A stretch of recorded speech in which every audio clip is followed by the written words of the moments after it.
Let's try it here. The door is closed.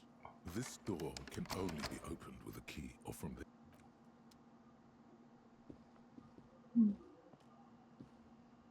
Nothing over here.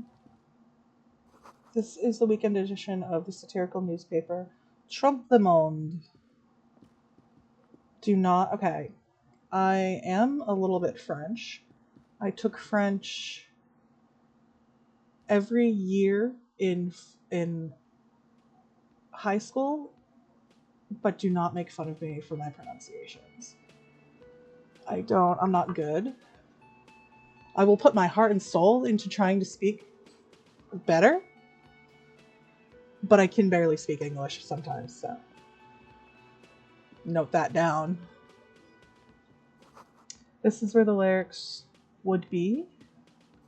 A big old karaoke mic just waiting for someone to sing into it. I'm gonna! The speaker is connected to the radio. The music is seasoned with static. You should totally sing karaoke here. The first chance you get. Your emotions need to be expressed. People need to know your vast, oceanic soul. My soul is immense. I like that one, or my soul's cubic content is obscured by the hangover. Let's go with that one. Of course, at this point, precise measurements of your soul can only be performed from the outside. It needs to be heard through a PA system by other people.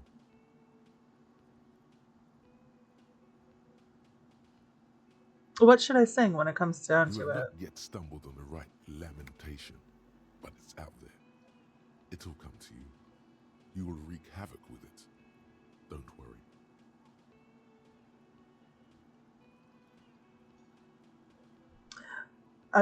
I'm taking extra long because I am trying to pronounce this word. Yeah, has an English degree. Lamentation sounds good. They'll really get a gauge on my soul with Serves that. them right. Wipe that smirk off their face with your sad, tragic song. Who's laughing now? No one. That's what Vessel thinks every time he puts pen to paper to write for Sleep Token. You have to find something tragic to sing first, though. Okay. This goes well with Ethereum developing. But I'm a down on my luck Who superstar is person. mistakenly identified as a cop for his prominent jawline? Yes, sounds likely. You should probably go on stage and pose for a moment when you're done with this thought. See if it works. Alright. Let's do that. This feels right. You belong here. I'm a superstar. I don't want to talk to this guy. I think I'm going to go say hi to Kim first. The menu has been wiped clean. Only the word Monday is written on it. Oh, I'm taking some Nosafed. This is a water cooler. A large bubble is rising to the surface. The door is bolted. A sign reads, "Kitchen reserved for personnel until 1300. Don't even get me started on military time. I have a peanut-sized brain. Summer door is closed for the winter. Who would have thought? So.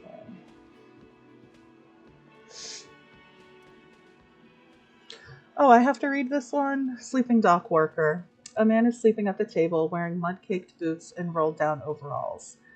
The back of his shirt reads Wild Pines, encircled by a logo with a tree. On the counter, rolled out of his open hand, you see a blister pack of headache medicine. Oh, that's The mine. man does not mind. You probably need them more than he does. You've just picked up some magnesium. This item is stored in the bottom left. Yeah, we know. Thank you, though. A bottle of rum has been knocked over. Beautiful dark liquid is spilling out. Isn't there an option to, like, suck it up? Yeah, I don't know. I don't want to do that in front of my boy over here. A bespectacled man in an orange bomber jacket is tapping his foot on the floor. Looks like he's waiting for someone. You. As you approach, he narrows his eyes and extends his hand in greeting. If an assault were launched on this building right now, if the windows came crashing down and the whole world descended upon you, this man would hurl himself in death's way to save you. You are sure of this, but why? Hello. I'm Kim Kitsuragi, Lieutenant, Precinct 57. You must be from the 41st. You realize he's waiting for your name. Ugh, that is the hardest question. This is your chance to come up with a really good name for yourself. Get creative. Conceptualize.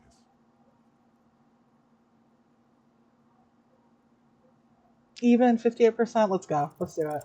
Raphael Oh. Ambrosius Cousteau. It's very cool, but won't I come off like a douche if I call myself that? But that's not going. Like, do I want to do the superstardom route? If I want to go superstardom, I should call myself Raphael Ambrosius Cousteau. But I'm not sure. It's very, very cool, but maybe just a bit too ostentatious. No, it's not. Raphael Ambrosius Cousteau is one classy name for one classy cop. Say it. Well, I brought this upon myself. My name is Raphael Ambrosius Cousteau. Yes, well, He doesn't even process what you just said, just moves on. That's my boy. That's why he's my boy. it looks like we had a little scheduling error on Sunday. Saturday too, actually. Have you had time to talk to the manager here? No. Then we should ask him for a rundown of the area. Get me up to speed. I understand the scene is out back, right? It Yeah. also wouldn't hurt to assure him the police are finally here. In full force, I mean. Have you mapped out the initial interviews? No.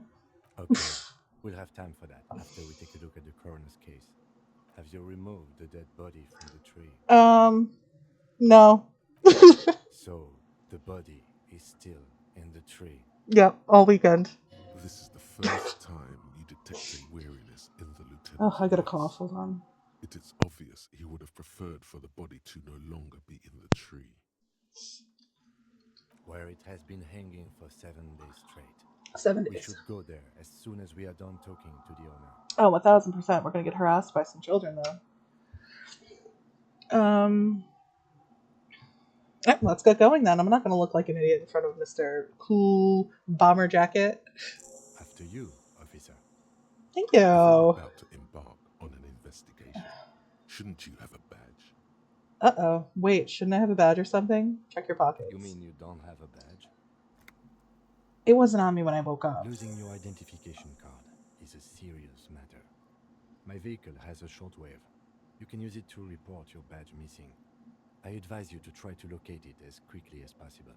But getting the body down should still take precedence. Lieutenant Kitsuragi is now in your party. You can talk to him whenever by interacting with him. Cool beans. So what's this? This Royal Pinball machine is unplugged. It looks so cool. Let's talk to our girl here. Hello, sweetie. Does that mean you like me? You're a handsome man, officer, with your mustache and your chiseled jaw and Mm-hmm. that silly dimple on your chin. Yes, ma'am. But dear, you're not for me. I'm too old and too married besides. In another time and place, she might have flirted back, but that ship sailed long ago. You must forgive me. I'm getting so scatterbrained. I completely forgot to introduce myself. She slaps herself on the forehead. I'm Lena. My husband Morel and I are staying with our friend Gary just down the street, but I come here for tea when they're away. Her eyes glitter over the rims of her glasses as she looks up, smiling. This Lena is wacky enough for the Motley Crew. Hire her on the spot. She's in a wheelchair. How'd you like to roll with me? Whatever do you mean? I want you to be my wheelchair partner in fighting crime, ridding backyards of corpses, catching up sequence killers. Let's say that. Sequence killers? Oh my. But I think you already have a partner, sweetie. You can have two. A partner who needs you to help him get a corpse down from a tree.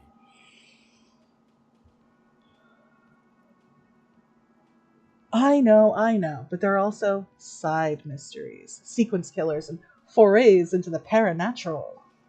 I can assure you with absolute certainty, there are no sequence killings taking place in Martinez.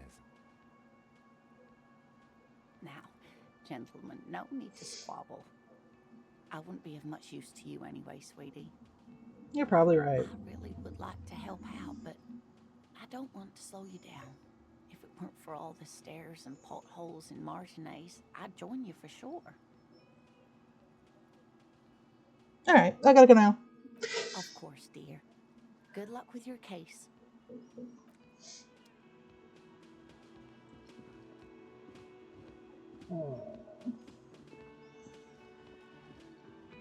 A man in his late 20s with a thin, unimpressive beard notices you approaching. He drops the ledger he was holding and turns to the lieutenant. Could he be irritated with you? He avoids eye contact altogether, like you're not even there. Mr. Gart, right? You run this place. Yes. I am Kim Kitsuragi from Precinct 57. This is an inter-district investigation, so joining me from Precinct 41... The Harbinger of Ruin. I'm gonna go. I'm currently in between names. Fantastic. Kim is about to say something. Let him. Right. Now, I know it took us a while to arrive at the scene. It also took you a while to call us and report a dead body. It was you who placed the call, yes? No, I only just got here. It was probably Sylvie who called you. She usually works the bar here. I'm only temporarily taking over her duties. Do you have her number? As a matter of fact, I do. He looks behind a pile of coasters, finds a slip of paper, and hands it to the lieutenant. You said you just got here. From where? Are you a local? What, of Martinez? No, I live in Jamrock. I only sometimes come here to keep an eye on the place. This is just one of the many cafeterias I manage. But you still know your way around, yes? In case we need directions. Yes, I know where some things are, but as I said, I don't live here. I just used to work here. And I'm not going to start working here again, if that's what you think. I didn't imply that. Detective, Yes. I have everything. You? No. The body was behind the building, right? Behind this building, there's a courtyard. They hoisted him up on a tree there. And how do we get there? See that door there? Go out and turn right. There's a big hole in the fence. No need for a key. Just go through that hole and you'll be in the courtyard. Are you supposed to feel guilty about the hole? His side tells you yes. Let's go. Not so fast. You owe me 130 real. What's Real? Oh, excuse me. You owe me 130 real. Real. The IIR, or Inter-Isolary Real, is the global reserve currency. Whatever part of the world you're in right now, it's safe to assume he means you owe him some money. By Real, do you mean some form of street cred? No, you don't owe me street cred. You owe me money. You owe this establishment 130 real. You're under arrest. What do I owe this place for? Or should I just arrest him? Let's see. 3 nights at a tariff of 20 real comes to 60 real. Mm-hmm. Then there's the window you annihilated. Hmm. The hole in the window was the first thing I saw when I came to work. So don't try to tell me you didn't. That will be 40 real in damages. Another thing you've annihilated is half the bar. You've run a tab of 30 real. That's it? Actually more, but we'll round it down to 30 for your hard work maintaining the stability and order of Revachol. That's 60 plus 40 plus 30 equals 130 real. And yes, real is still money. Okay. What exactly is money? What are you, a philosopher? No, I'm just getting my bearings. Money is what grown-up people use to pay for things. Things like this hostel room, or 8 bottles of potent blend, and 9 packs of Royal Extra. We use it for everything, really.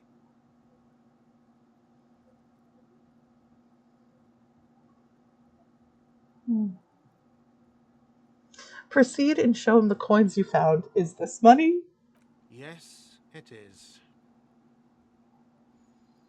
Count them. That's 10 plus 10 plus 20 equals 40. I'm now down to 90. No, you see, that's 40 cents. Cents are a form of currency 100 times smaller than the real. I'm not even going to take this. Come back when you have 130 real. 100 times smaller? Yes, But that's horrible. it is. For a moment, his antipathy is overcome by compassion for the sheer smallness of the money. Isn't it evil?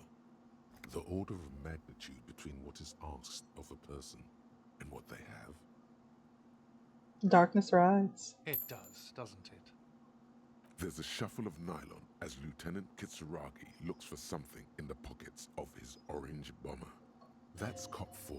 I haven't offered to pay because I don't have any money either. What happens now? I'm sorry, but he has to pay. I can't let him stay here any longer if he doesn't. If he doesn't have the money by tonight, then... Officer, maybe you are better off working this from home for now. You live in Jamrock, right? It's not that far away.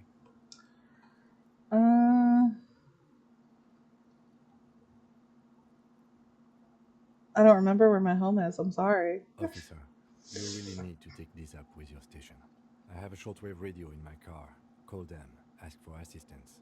We have to get this investigation started now. Good luck. Okay. By the way, where is home? The address is coming up blank, and this place sure isn't it. I really don't remember. But you've been at this hostel cafeteria for only 3 nights. Where were you before? You had to be somewhere. Up on Marvel Hill? Why did you say that? Lieutenant Kinsuragi, do you know a place called Marvel Hill? No. But isn't that an expression, not a place? An expression? Up on Marvel Hill, a great high place. One that is impossible to climb back to. That doesn't sound like somewhere you can stay if you run out of money. I'll live in a dumpster. I don't care. Fuck everything. Hobo cop. Could I trace the way back somehow to the exact street, the exact number on a building? You can try. Run some addresses in your head when you get the time. Maybe a street or an apartment will appear. Okay. Alright. Let's go. Oh yeah, what's this say? A sign reads mess hall reserved for union members. Doors open 1600.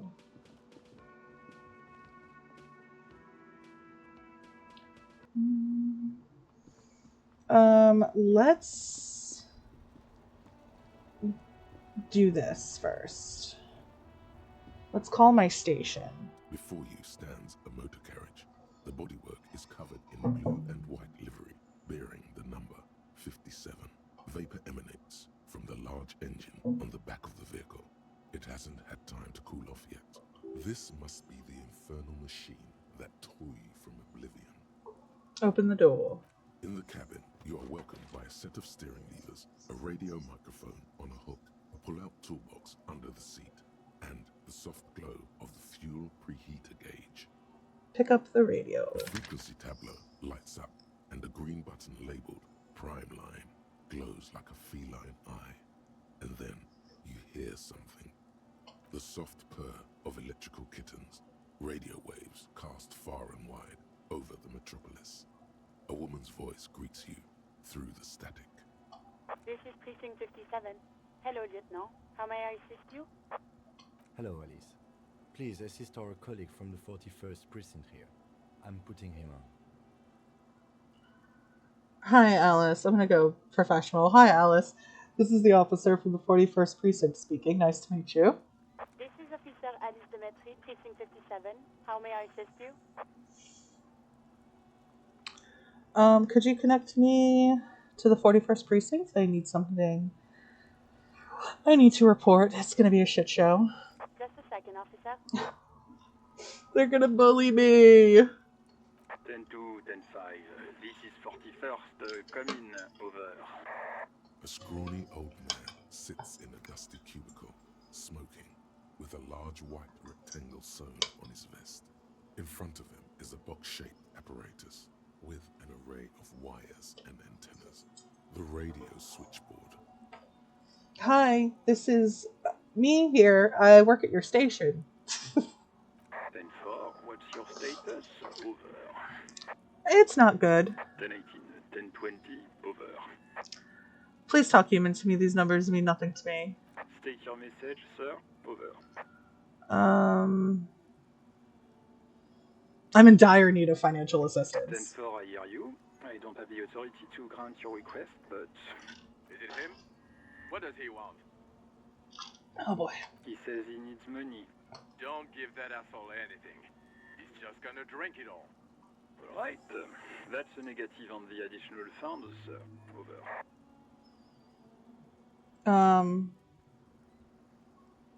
Please, I'm begging you here. I don't even have a place to sleep. He says he's in trouble. Doesn't have a place to sleep. Well, I guess he'd better crack the case before sundown then. Dang. Vicmar said... Yeah, I heard him. They said, pull on their heartstrings. Enough, officer. This begging is below your dignity. Okay, I heard you. No funds. Anything else, sir? Over. I need to report my badge missing. 10-9, repeat message. Over. My badge. I can't find it anywhere. Basically, it's gone. 10-4, message received. This is a very serious situation. I need to 10-22 the captain. Over. Oh gosh. Any other good news? He's saying he lost his badge. He what? He lost his badge? Who lost his badge? Oh no, this one. Fuck Chester. Who do you think? It's Officer Dick Mullen from the bestseller Dick Mullen and the Lost Identity. Dick Mullen is not your name. It's the name of a fictional detective who would not lose his badge. Defend yourself. Immediately. They're laughing at you. Can't we just move on? I want to get it reported and be done with it. 10-4, I hear you, officer. I'm just going to make a note here that you are in pursuit of your misplaced badge. Over. Fuck me. Mac, come here. You've got to hear this. Come here. Lost his badge. What's going on? Oh my god, look at this meathead. Mac Torson. Super Cop here lost his badge. He lost his what now? All of a sudden they turn into like a New York City precinct while they're talking shit about me. His badge. He lost his goddamn fucking badge. Enough with this now. I have other things to discuss. 9, come again. I didn't get that. Over. New heights even for Captain Sober. Ask him. Ask him if he's lost his gun, too. If he's lost his gun, too. Sergeant Orson wants to know if you lost your gun, too. Over. Really, Jules? Check your pockets. Check your... Holy fuck. You don't know where it is. I don't have my gun. No. It's gone. It's not fucking on you. 10-9, come in, officer. Did you get my question? We were wondering about your gun. Over. Lying over the phone. I just can't believe that It's worked. easy. Just say it like it's the truth. And then it becomes it. No, of course I didn't lose my gun. He says he didn't. Thank God for that. That would have been a nightmare. I don't even want to imagine the poor prick who has to relay that kind of news to the captain. Losing his badge is bad enough. Tell him to find it and fast. We can't have some gangbanger running around with it. Calm down, gangbanger. Damn. We're all glad to hear you've not lost your gun, officer. You need further assistance. Over. That's all. Roger that. 10-10. Over and out. 18 kilometers to the south, in the 41st Precinct's relay booth, a small crowd has gathered around communication officer Jules Pierre, around a dozen cops. The small room is filled with cigarette smoke, a buzz with laughter when Officer Judith Minot enters. Her left arm is in bandages and her hair trimmed short. What is going on here? Did something happen? What happened is my partner made contact, and it's not good. He's lost his badge. He seemed confused, delirious even. But also his finger from his fist. Also takes some dirty spray with one. Check them in the entrance. Of course they're partners. Yeah, Mullen's fucked, alright. Sounded fucking drunk today. Yeah, that's right. This is gnarly shit there. I mean, before he started begging for money. It was... Yeah, none of this is funny. It's fucking sad. That's what it is. He's a cop. He's one of us, goddamn this. We must help him. Yeah? How do you fucking do that, huh? Get him drink. Jogging in the morning, get him introduced. He's enough, man. Because we can't give up at his weakest.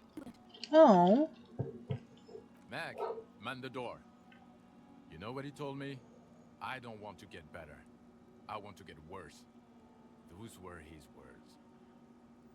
This shit does not leave this room. Not a word of this to the captain. Or anyone else. We'll give him a couple of days to pull his shit together. I guess I can hold off the report for a few days. Good. Okay, everybody. Nothing but a prank call here. We all got our laughs. Now get back to work. Far north, on the other side of the motorway, the officer quietly hunches with his hand in the motor carriage. It's nice that I got my back still, though. Alright, let's get them into the toolbox. Under the seat and clicks into place. The tools inside are neatly organized. Take what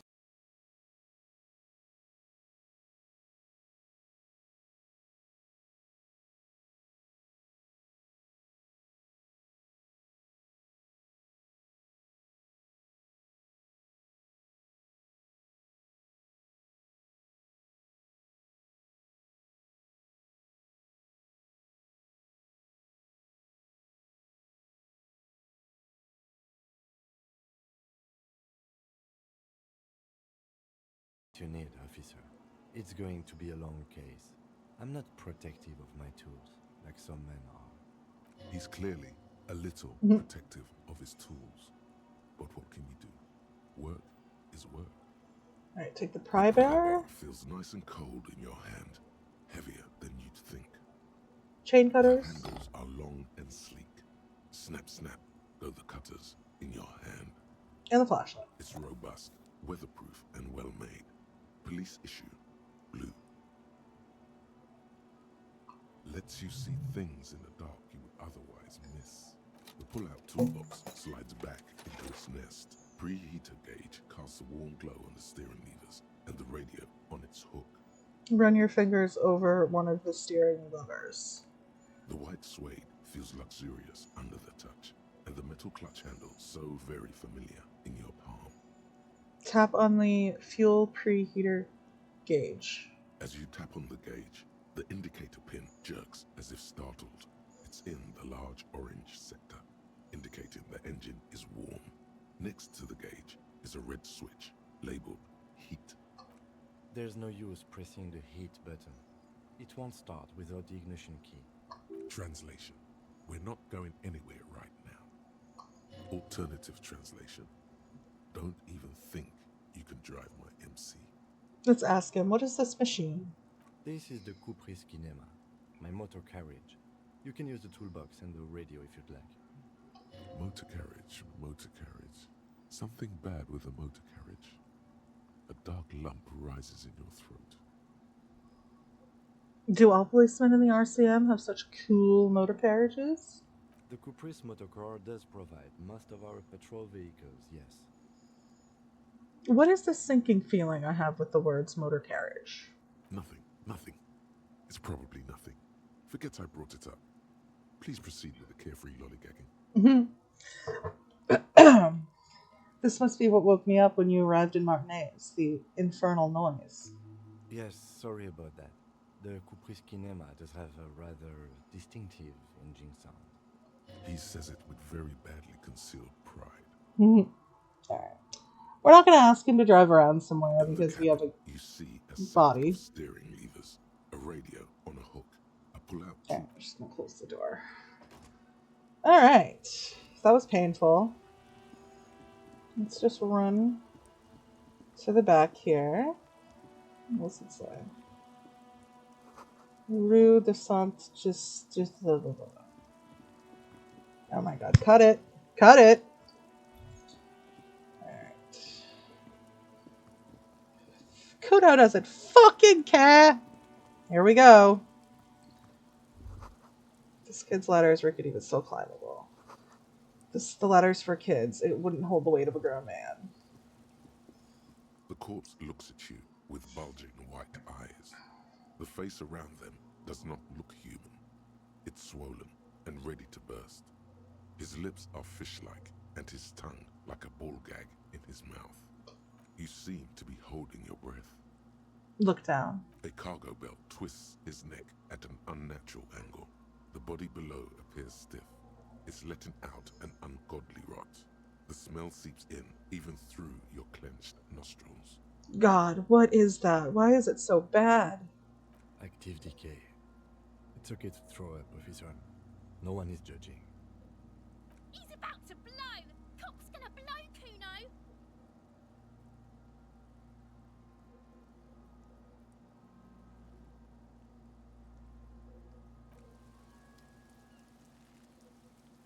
Oh, I'm gonna have to. Still is. Looking. As you breathe in, the odor comes over you. It's a smell of the mind. I can't believe I won. Run, and your stomach to wring itself empty. With your hands at your sides and your eyes squinting, you stand in it. Step closer. The man before you is naked, but for a pair of underpants and enamel boots. His skin is greenish, marbled with decaying veins and blotched by lividity. A fading web of tattoos covers his chest and shoulders. The cargo belt used to fasten him to the branch above appears industrial in strength. Inspect the boots. The material appears to be ceramic. Its clean white stands in stark contrast to the decaying flesh above the knee. The man wore thick polymer socks, probably for padding. A fine array of interlocking plates covers them. Delicate and fragile, they feel alien to the world around you, out of place somehow. These are clearly not boots. They're armor, possibly part of a larger set. Let's say that. Technically speaking, these are sabatons, not boots. What kind of armor is this exactly? Ceramic plate. Zirconium dioxide, most likely. This is where the make would be. Where? Under the heel. Fair weather. Fair weather model T500 VE. I'm guessing that's vitreous enamel. This is advanced stuff. The material looks out of place here. It is. It's expensive. We've requested similar material for our tactical units for years now. The constabularies deemed it too costly. In that time, we've lost 6 men to semi-automatics. How much are we talking about? For a full set, about 4 years of wages. Ka-ching, baby! By catching, do you mean let's not log them as evidence? Let's steal them? Oh, no. Constabulary before. You need to push some buttons if you want to recruit the lieutenant in a conspiracy. No, that's not what I meant. Of course. How could this man afford such expensive hardware? That's for us to find out. My initial report on the area suggests he was a security guard for the harbor company. But that's just hearsay. They look pretty advanced for a security guard. I agree. This equipment is way beyond what a guard can afford. Okay. Let's back off and look at the cadaver corpse. Slowly twists on the cargo belt. His torso covered in tattoos and extremities blotched pink and blue. Let's inspect the tattoos. An intricate web of blue lines stretches across the torso, from the right shoulder to the solar plexus. Each time they intersect, a small white star is formed in their crossing. Hundreds of fading asterisks riddle his skin. Their concentration is highest around his heart. His corpse is marked by stars. What will mine be marked by? Alcohol and heartbreak. Is this a national pattern? Of no nation that I know of. If anything, it reminds me of religious illumination, last or penultimate century. Men who live harsh lives often turn to innocentic worship. But which one? I see no trace of a humanoid figure. I know we're missing something here. I agree. He takes a thin piece of milled aluminium from his coat pocket and pulls it open. Sounds like a sword being unsheathed. A small lens appears. Some sort of camera. Shit, Kuno! What the fuck is that? An instant color camera. This is the first time he openly acknowledges the kid's existence. I have only 2 ampoules, so nobody move. I don't want to waste one. A sound, a shrill flash, followed by the breaking of a small ampoule of glass. You see streams of color pour onto the thick, glossy piece of paper, rolling out. In case we need it. Cool machine. Yes, it is pretty cool, isn't it? What do we need this photo for? It contains insight to the victim's person. By his build, I'd say this was a man of physical violence. The story he wanted his body to tell was important to him. It is his letter to us. Someone should decipher it. We'll need to show it around. Can I have it? I should look at it later without the corpse smell. Sure. Just don't lose it. The glossy-eyed corpse looks by, his mouth mute and his skin as colorful as the chemical rainbow on the photo paper, teeming with opportunistic organisms. You've acquired an interactable item. Investigate this item further by going to I'm gonna look him in the His eye. eyes are milky white and blind to the world, protruding comically from their sockets. There is no one home, just subaquatic terrors there. Dark brown hair grows on his head. His face is ready to explode from the organic processes inside. The death's head grin has passed. What remains is an unrecognizable mess. Underneath the curdled meat there is an expression, not carried on his features, but below, inside, an expression of pleasure. This man was experiencing joy at the moment of his death. Tell me, who are you, dead man? The corpse is dead silent. You have no idea why you just said that. Who is he? He is male, 4250, with an athletic build. Thank you, Kim. This man enjoyed the moment of death. Why do you think so? It's an intuition. Okay. I'm like, glad you accepted that. As you distance yourself from its stench, eyes like a shark. Inspect the The belt. hangman's knot is pulled tight by the weight of the corpse below. Yellow, hard-edged polyester cuts into his neck. Above, a sliding buckle ties the belt to the branch. What kind of rope is this? Industrial strength. The kind used for tying cargo to lorries.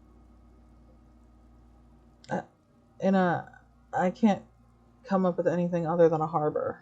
Yes, it looks like they used whatever was on hand, paying no attention to not incriminating themselves.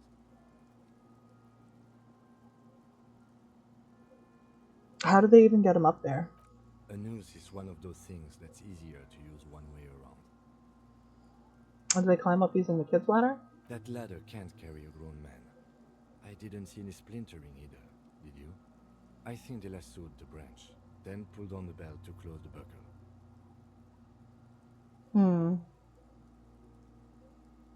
They sure wanted him to stay there. The polyester seems strong. It's not merely polyester, it's steel reinforced. See these lines? This is where the wires run.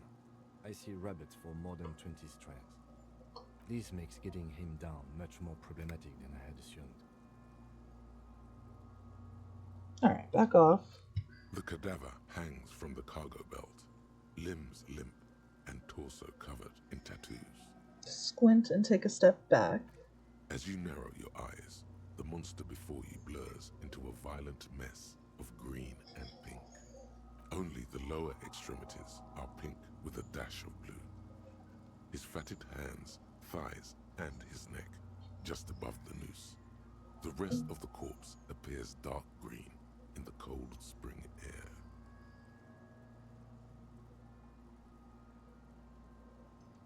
air. I'm squinting, Kim. Why am I doing it?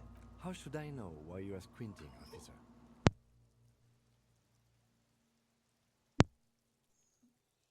His face and hands are pink. Thighs too. The rest is greenish. Oh. You are trying to assess lividity. Relax your eyes. The monster comes back into focus, an explosion of color, coursing with dark marbled veins. His stomach appears pregnant with something, Black liquid streams down his thigh and onto his boot. So, what do you think? He's beaten up. See the bruises? I do. Most of them are post-mortem. Maybe even all of them. The delinquents have made our jobs harder with their little sport. Stop talking in riddles, coin slot. Wow. He means you fucked him up good, Kuno. Fucked him up brutal like. Let's back off and catch our breath. But there is no breath to catch. Only the cadaver filling the air and your nostrils. He slowly rotates before you, decomposing. So how do we get him down? Are you sure we finished the preliminary examination of the cadaver? We might miss some of these things once he's done. Okay, let's go back The then. cadaver slowly twists on the cargo belt. His torso, I mean, I think the we're material, good. appears to be delicate and fragile. These are clearly not boots. Alright, we went through the cadaver boots. slowly twist. The hangman's industrial strength. Like in the harbor. It looks like they use whatever All was right. on hand. The brief suggested as much. Politically motivated by the ongoing strike. Alright, so we're Did you not assuming... get a briefing? Oh no, the briefing. Okay, so we're assuming the dock workers from the harbor did it. No, they might have forgotten to brief me. Then you should ask me the first moment we get. Okay. The cadaver hangs from the cargo belt, limbs limp, his eye dark brown. Underneath the curdled meat there is an expression. The corpse. I think we're good. The steel reinforced belt presents a unique challenge. I brought chain Oh. cutters, but I don't see a good angle of approach to the belt. The cadaver is a good 1.2 meters up. Neither one of us can reach the belt without assistance. And even if we do, there's the question of cutting it. We could saw the branch. Climb up there and saw the branch? There has to be a less risky way, with less falling down of trees. Shoot him down? Yeah! Bang bang time, pig! Shoot his head off! How? Shoot the belt? It absolutely will not, officer. That's not how physics work. It will maybe cut one thread loose. Yeah, now we're talking. Entertain a Kuno with some shit. Shut up, Kuno. They'll miss! The pigs will miss Kuno! The lieutenant is undecided. On one hand, he wants to shoot some gun. On the other, it's an awfully stupid idea. What's the worst thing that could happen? I'll blow his head off. Take it! Take the shot! Yeah, take the shot. Kuno wants some of that shit. Silence. With his elbow sharp, the lieutenant unzips his jacket and produces a lightweight firearm.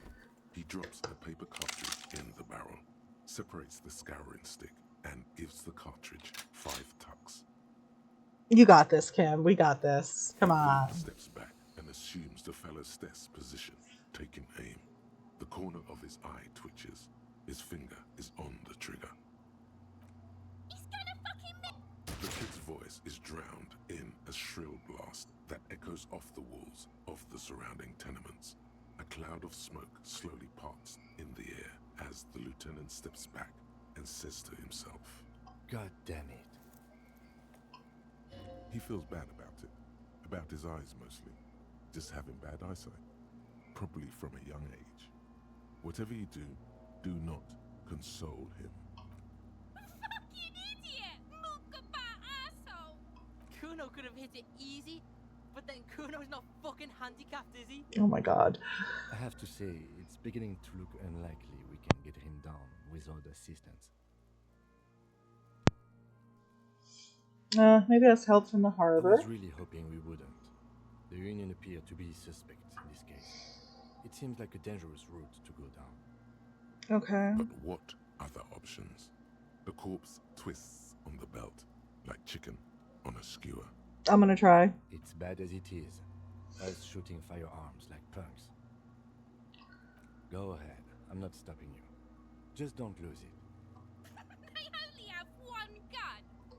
This is the sorriest pair of pigs Kuno's ever seen. Not. Oh my god. Not Kuno making me laugh. Feel the weight first. The cold piece of bakelite and gunmetal is surprisingly light. Your fingers fit right through the guard, instinctively resting on the trigger. The fuck are you waiting for, Kuno? Tell him to shoot himself in the mouth. The buckle comes into focus in your sights. You stand with your feet planted firmly in the ground and your left hand supporting your gun arm. Come on, Disco King. Why don't you just shoot yourself in your mouth? At least you won't miss. I will shoot you.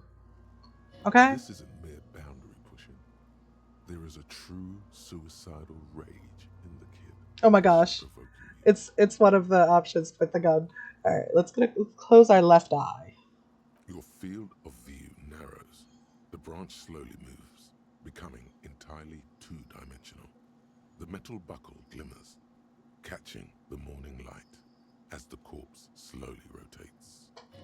As you wait, your breathing slows down. Some mosquito-like organism buzzes in your peripheral. Look, he's crying. You gonna cry now, fucking faggoty? Shut up. What? You gonna fuck me? You wanna fuck me, pig? Is that what this is about? Alright, let's just go for it.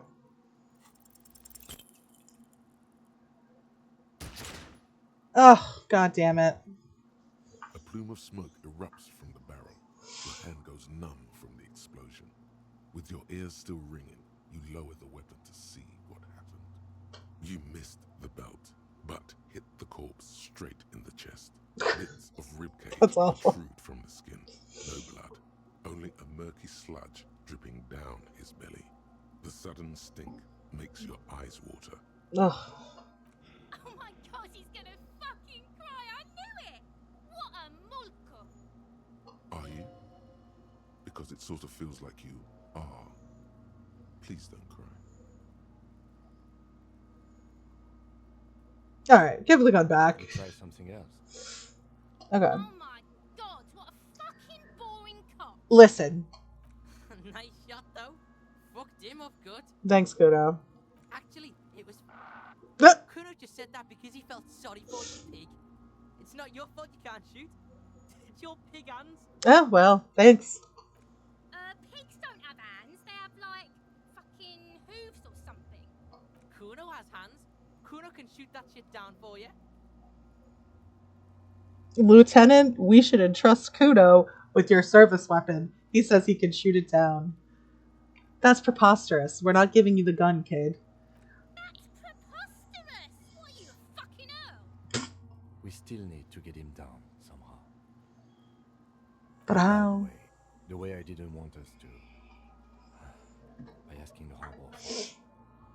They have the tools and the men. If they put him up there, they can take him down too. Alright, let's get to it. I'm not gonna, like, talk to anybody yet. I want to, like, get the body down, and then we'll talk to everybody. We'll interview everybody. I think that's the best course of action, because I kind of get sidetracked. I get sidetracked a lot. So let's go see the harbor, ignore all this crap.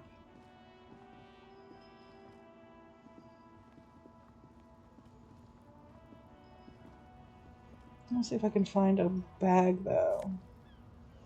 Oh, magnesium.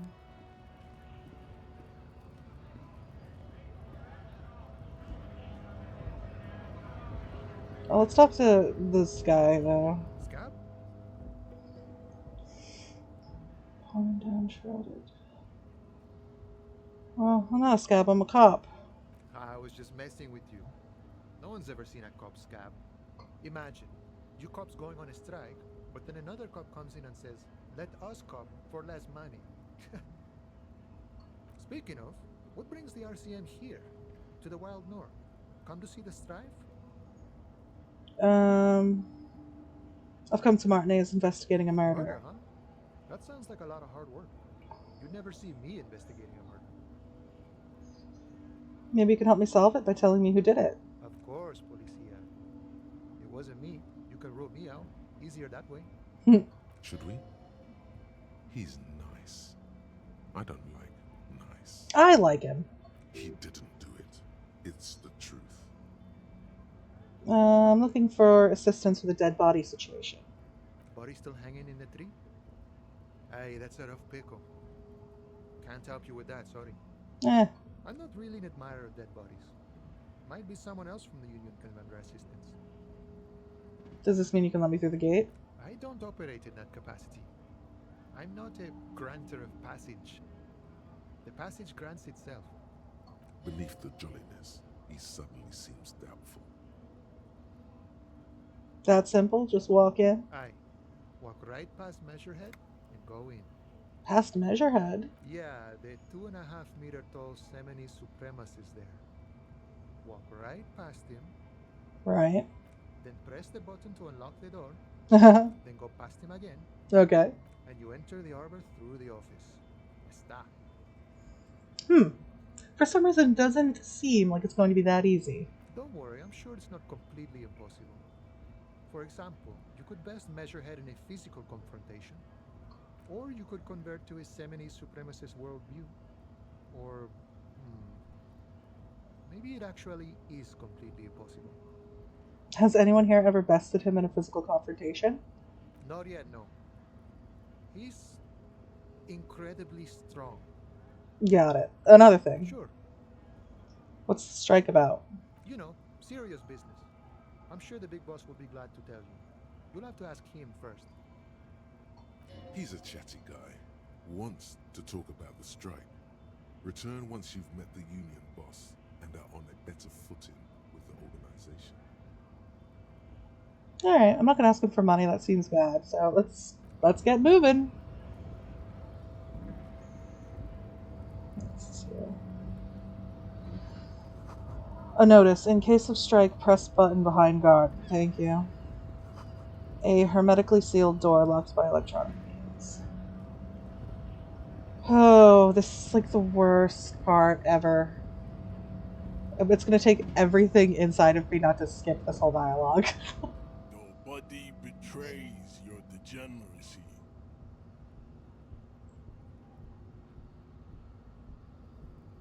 Yeah, Measurehead. His body totally betrays his degeneracy. Don't say anything. Size him up first.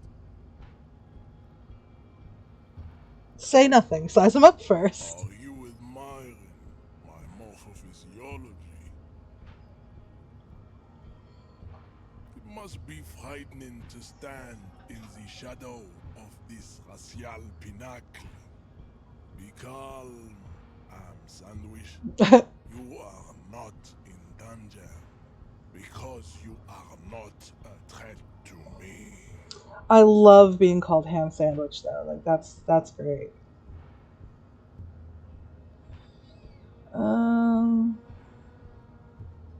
What do you mean my body what do you mean my body betrays my degeneracy? You have succumbed to Al-Ghul. Oh god. You reek of it. An invisible sword of Al-Ghul emerges from your throat. You cannot see it, but others can. It is making the woman in my company sick. Spell your breath. Kim, is it really that bad? It's not good. You're right. I'm an alcoholic, and I need that dead body to no longer be in the tree. It's not good. Oh, oops. No, you don't. You need to get another drink. Occidental Haplogroup B4 is done giving orders around here. The influence of the ham sandwich race is waning. Show him the ham still got it.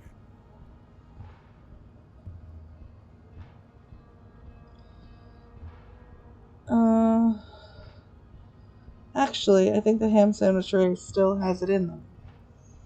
Willingly calling yourself a ham sandwich, how far the Occidental Haplogroup has fallen. You were once a noble and powerful race. You gave the world eugenics, electricity, and powerful weapons of war like missiles and aerostatic aircraft. You made great gains in metallurgy, race theory, and statecraft. Oh my god. You dominated lesser cultures, like the deformed Hemians and the inexplicably potato-obsessed Khoikos. But now your ascent to the genetic summit has halted. You are obsessed with sadness and with frivolous pop culture. He just described me in that sentence. You're obsessed with sadness and frivolous pop culture.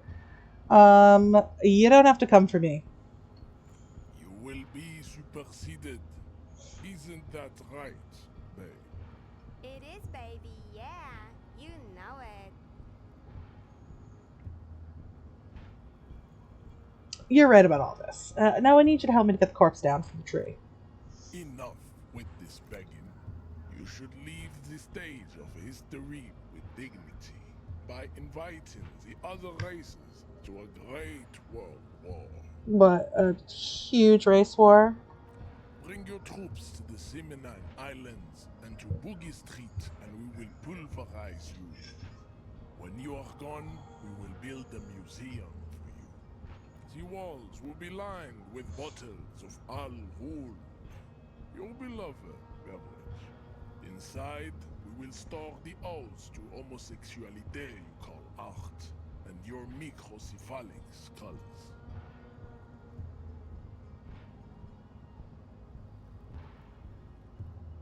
What do those tattoos mean? Racists are generally not very good examples of their race. I am not like them. I am craniometric perfection. I have taken the trouble to permanently draw a phrenologic grid on my skull and features. This should dispel any doubt. What a guy. You're right, that's craniometric perfection. My race doesn't stand a chance. Your heart don't stand a chance. Correct. I'm gonna have to conceptualize. Go ahead. Don't be shy. Just ask for race Oh, secrets. cough button.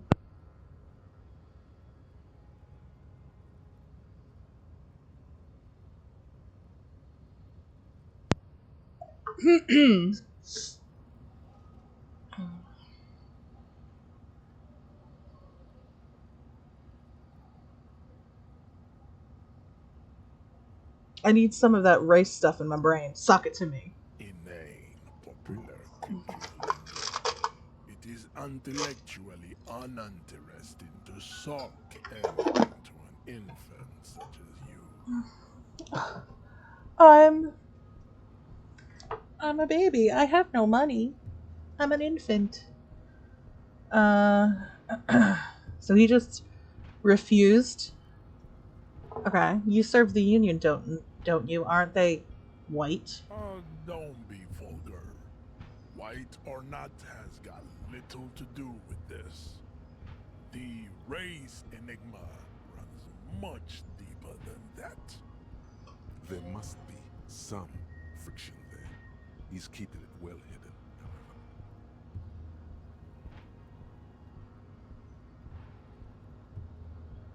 Yeah, but you still serve them. How does that factor into your life? Mr. Clare is a man of vision and means. He has the will to confront polycultural capital. Something your race, naivistic communists, never did. Also, to serve is noble. It takes discipline. Your petulant individualism has only contributed to your race failure. It is lax and moronic. My jam is a mysterious fourth thing. Jam. Individualism. You have gotten these ideas from degenerate youth culture, have you not? You have picked them up from rock and roll songs? I've gotten it from disco, actually. Offshoots of the Seminoles people invented disco while having sex under the influence of cocaine. It is a shame upon my race. But what is done is done. I am not surprised you enjoy it so much. This has happened to many of the side products of the inevitable cultural victory of the Semines race.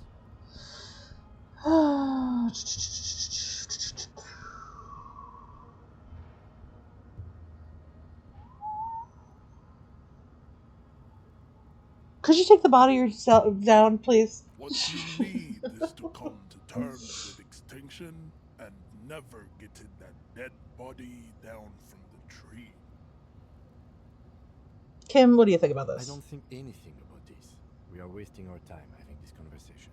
Your pedomorphic friend is right. You should leave here with your tail between your legs, contemplating race extinction. I am an immovable obstacle. We still need to get into the harbor. We need help with the tree situation. There must be another way. Ugh. How do I... Oh, there we go. Okay.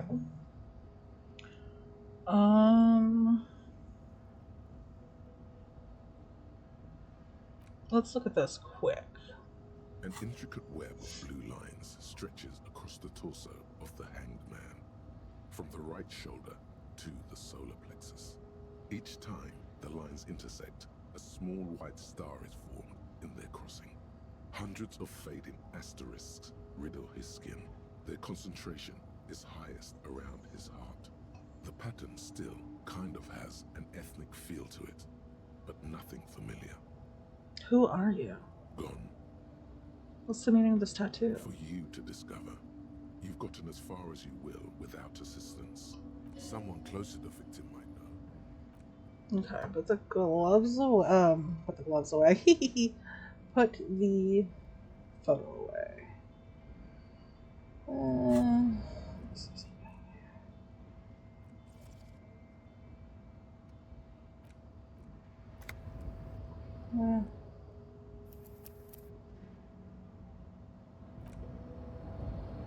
Okay.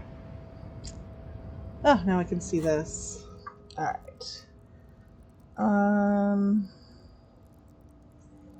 Intimidate the public, assert yourself.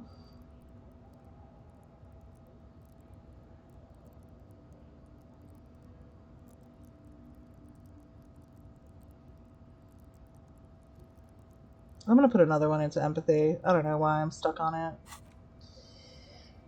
Alright, sing karaoke. Cool. Alright.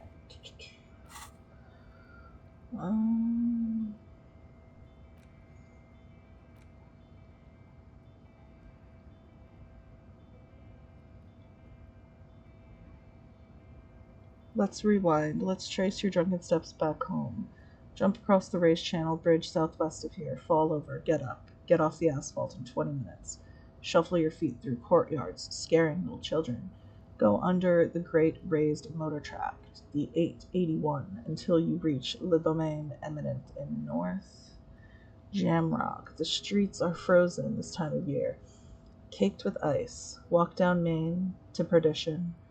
There's a side alley there. Your footprints in the mud. Let's internalize that. And I can't... Oh, that's annoying.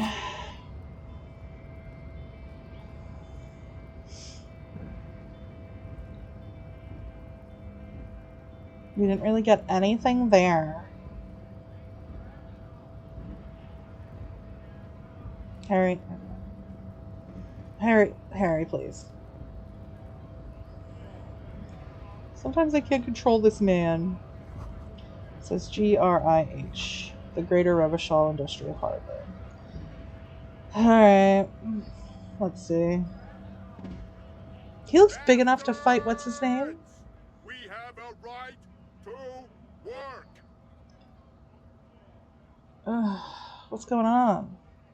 Hold up and stay frosty, everyone. Cops are here. You here to fuck with us? No. Beat the honest worker down. Good. We're fighting for a cause here. Right to work. Right to work. Besides, we're not that different. It helps if people see us talking, cops and strikebreakers together. Shows authorities are on our side. Builds confidence. Alright, I got some questions. Maybe you should ask them the questions. Like, why we're not allowed to make a living here. Shame on you! We have families to feed, you piece of shit. So do we, Scott.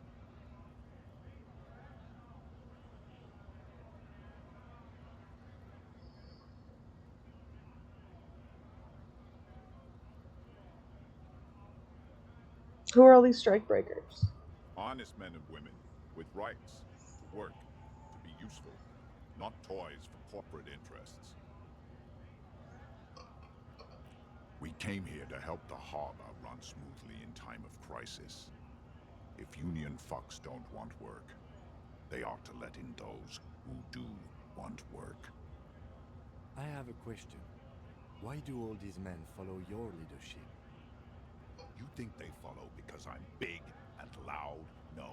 They follow the rules of the market, the rules of the economy, because they were given a job to do!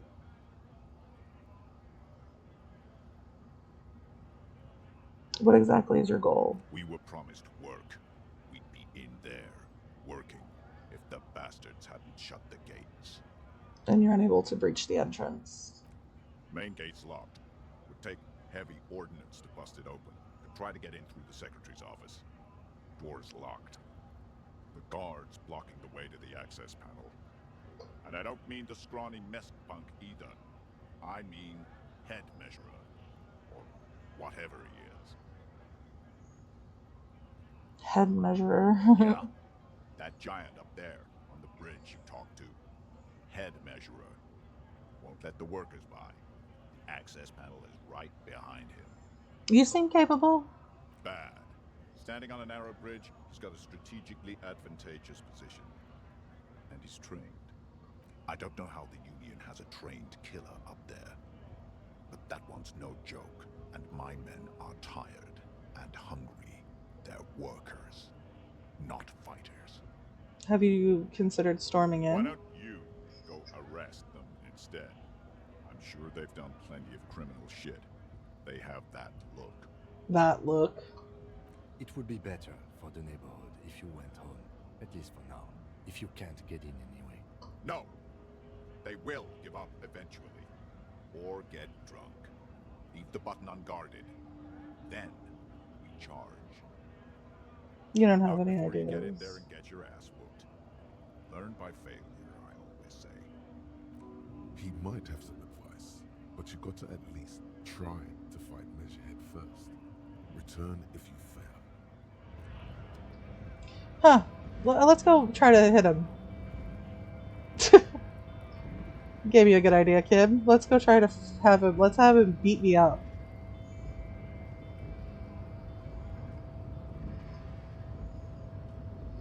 Your race descent has only Knock him out. since Fails. I saw you. You have really let yourself go. How did this happen? Your little fist is in his giant hand, and he's squeezing it. It hurts. You must be out of your mind, degenerate drunk. Say it. I am a degenerate alcoholic. Oh, fine. Good. Now leave before you humiliate your homoerotic organization any further.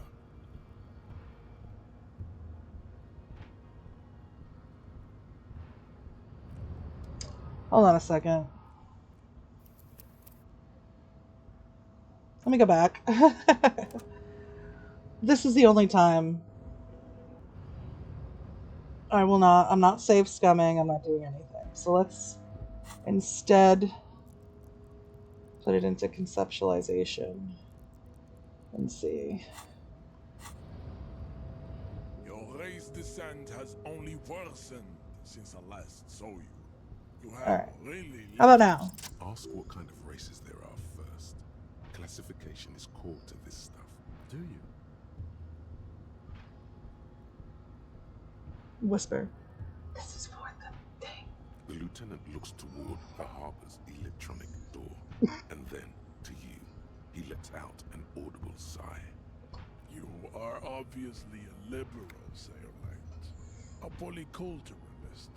I can see it from your love of microtechnology and your sartorial choices.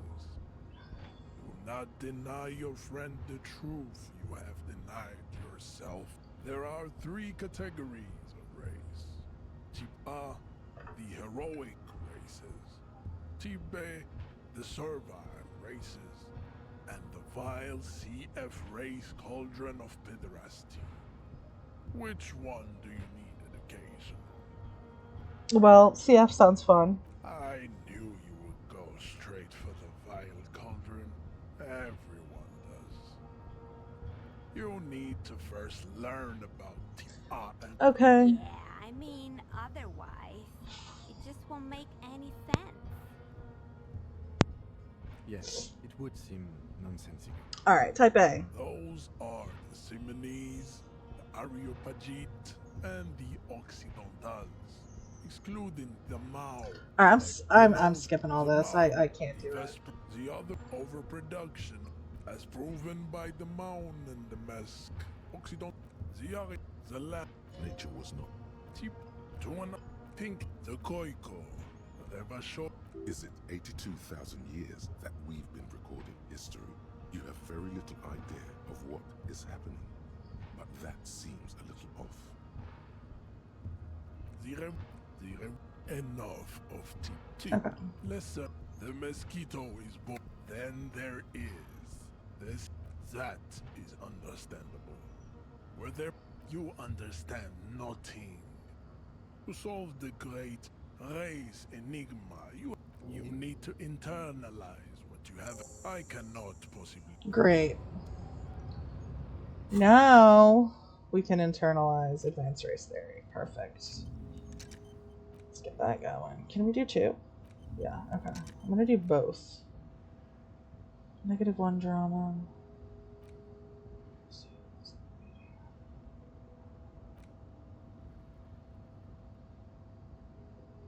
Research time.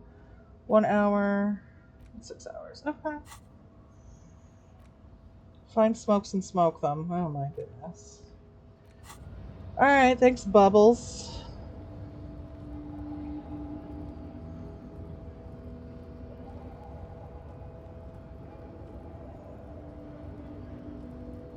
Oh, and then we can save again. Quick save. Harry with the stairs, please, Harry. Alright. GIRH.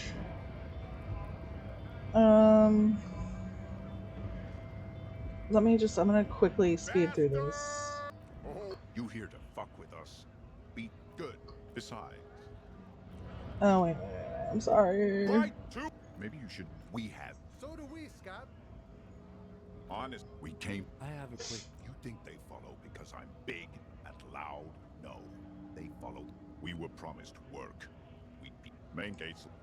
And I don't mean. Why don't. It would be better. No. Not before. He might have some advice. When a bunch of ungrateful beats me, have fun. Union shits are on full strike. I know nothing about a murder. The mention of a killing sends a... What are you talking about? Yes, he's tense. Right to work! It's shameful. Cops doing nothing. You should bring backup. Open up the gates for us.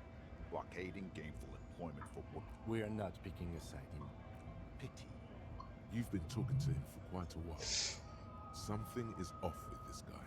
Ask him where he's from. Alright, where are you from? What's it to you? Routine, part of the investigation. Am I a suspect? Done no crimes. I only fight for the rights of people. Already got that. I'm interested in your background. We're all workers, right? Workers stick together. Came from the eminent domain, in Jamrock. Backgrounds in odd jobs, heavy lifting, cargo hauling, bouncer work. I know the drill. Sweet, I know bars. Been thrown out from several. Maybe that's why you seem familiar. Worked at Territorial. Ring a bell? Yeah, I think I've been there. Uh-huh. It was a long time ago. Alright, Jamrock. Alright, bye.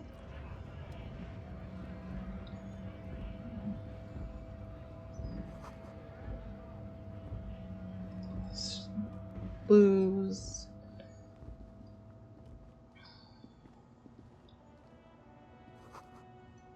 Foreign car. Let's see.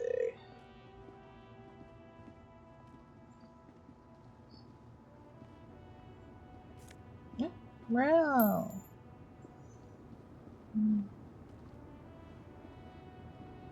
The small, wrinkled woman does not greet you. She nods along to something on her radio. A photograph is clutched in her hands, and there is a warm smile on her face. The photo, an ambrotype from the turn of the century, as golden as her smile. It's the warmth of a winter night's fire. Maybe she could give you comfort and shelter, some cigarettes and food money. Maybe she's your... No. I'd like to ask some questions. No response. Wherever this woman is, your words fail to reach her. Alright, I'm not gonna harass her. I'm gonna leave her there.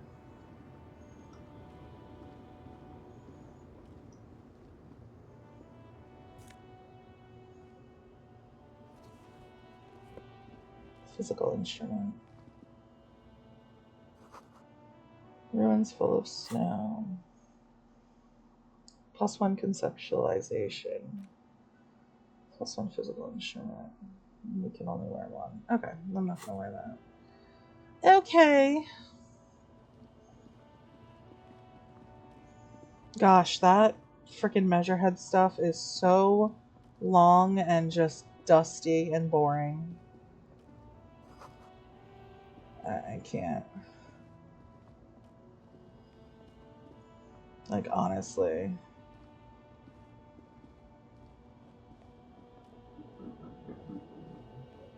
Alright, let's talk to my boy here, too. I am a gander and a hunter and a gatherer. Feel like a traveler. A simple little cadence. He seems to be making it up as he goes. Keep listening. From another planet. Hey there. Oh, what's going on? It's the jam, my man. What's the jam? It's a traffic jam for the ages. Harbor gates up the street are shut tight. No explanation given. Workers on strike, scabs agitating. All around clusterfuck. Tell me about it. Meanwhile, we're all stuck here in long-haul limbo for days upon days upon days. So how long you been here? Days.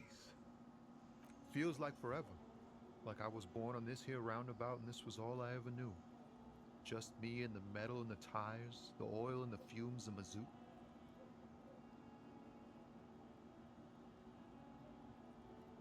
Extravagantly phrased. I can roll with it. Yeah, imagine. It's been a whole week already. Behind the laugh, however, a touch of sorrow. So tell me, what do you need? You got any smokes? Nope, don't smoke. Smokes, let's go. But you have a cigarette. Some of the other drivers do, though. There's still a few around, waiting for the jam to disperse. Or waiting for the... But he's raising a cigarette to his mouth. Yup, nothing wrong with that statement. Your senses have nothing to add. You left the ask around elsewhere. Guess I'll ask You around. could also check the kiosk down the street. Frit. With 3 T's. Rebishaw's weird. Do you know anything about the corpse? He ain't one of us drivers. I know that. All accounted for. Otherwise, I haven't really asked about that. Been wasting time right here.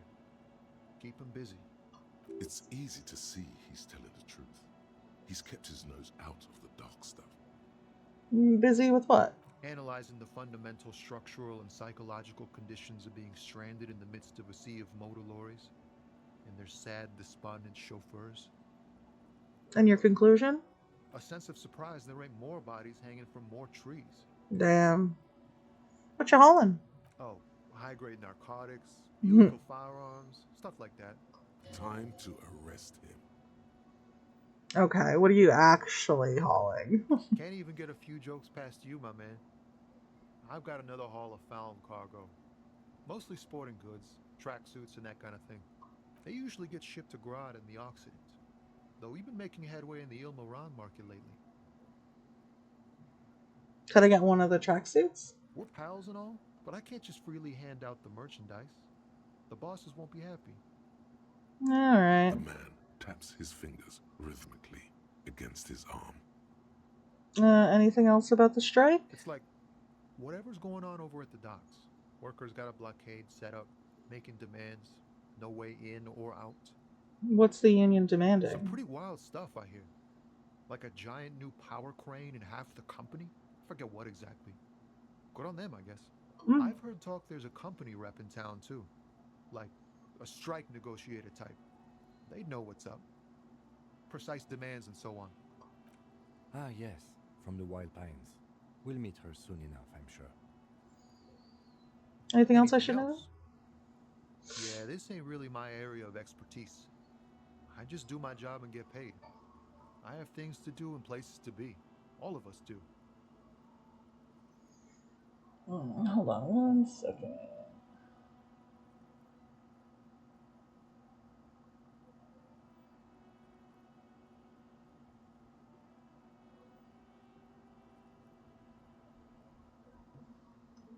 I never put a category on Twitch.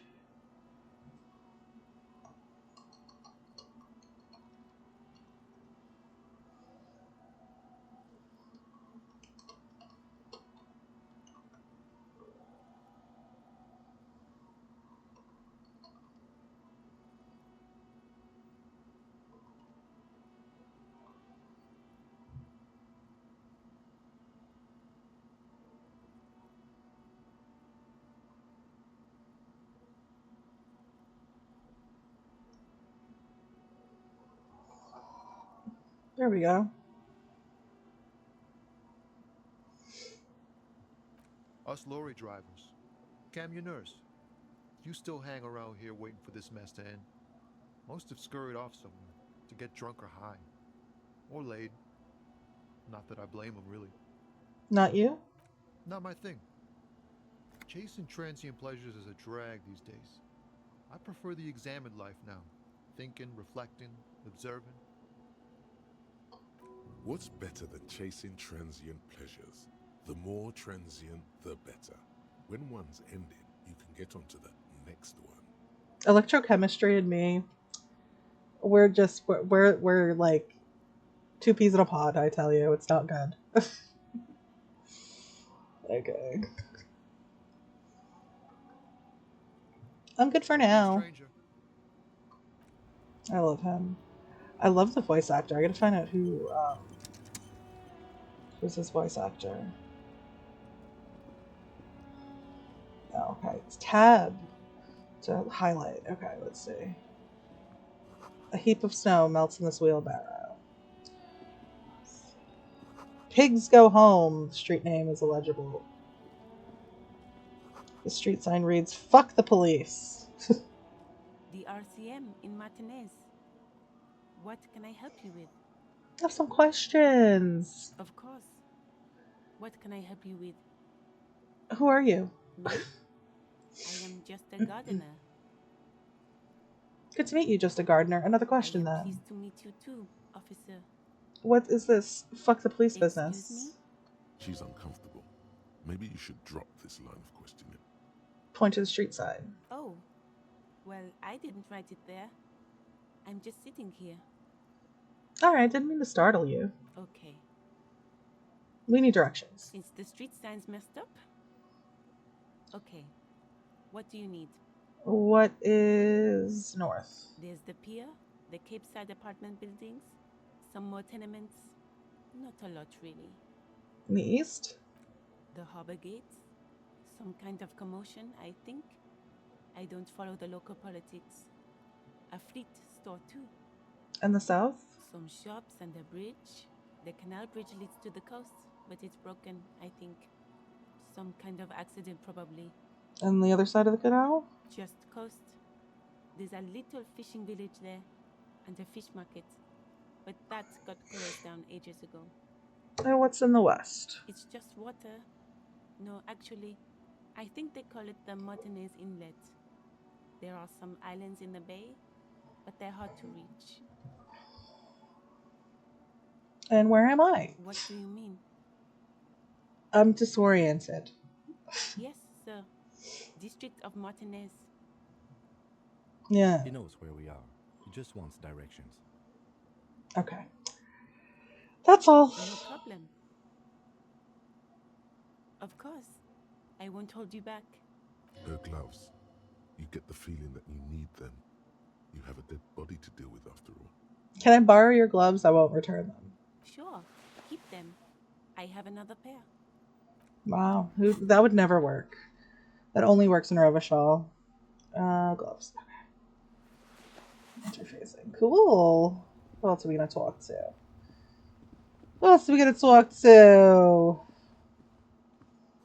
There are bottles inside. You could pick them up if you had a bag. Yeah. This Postlovatvoye mail collection box has been heavily vandalized with graffito. A closer inspection reveals 2 bullet holes in the front. Good delivery box.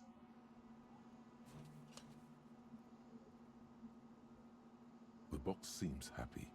Alright. What's this? Some great tectonic force has cracked the pavement like an eggshell. Let's see, this way.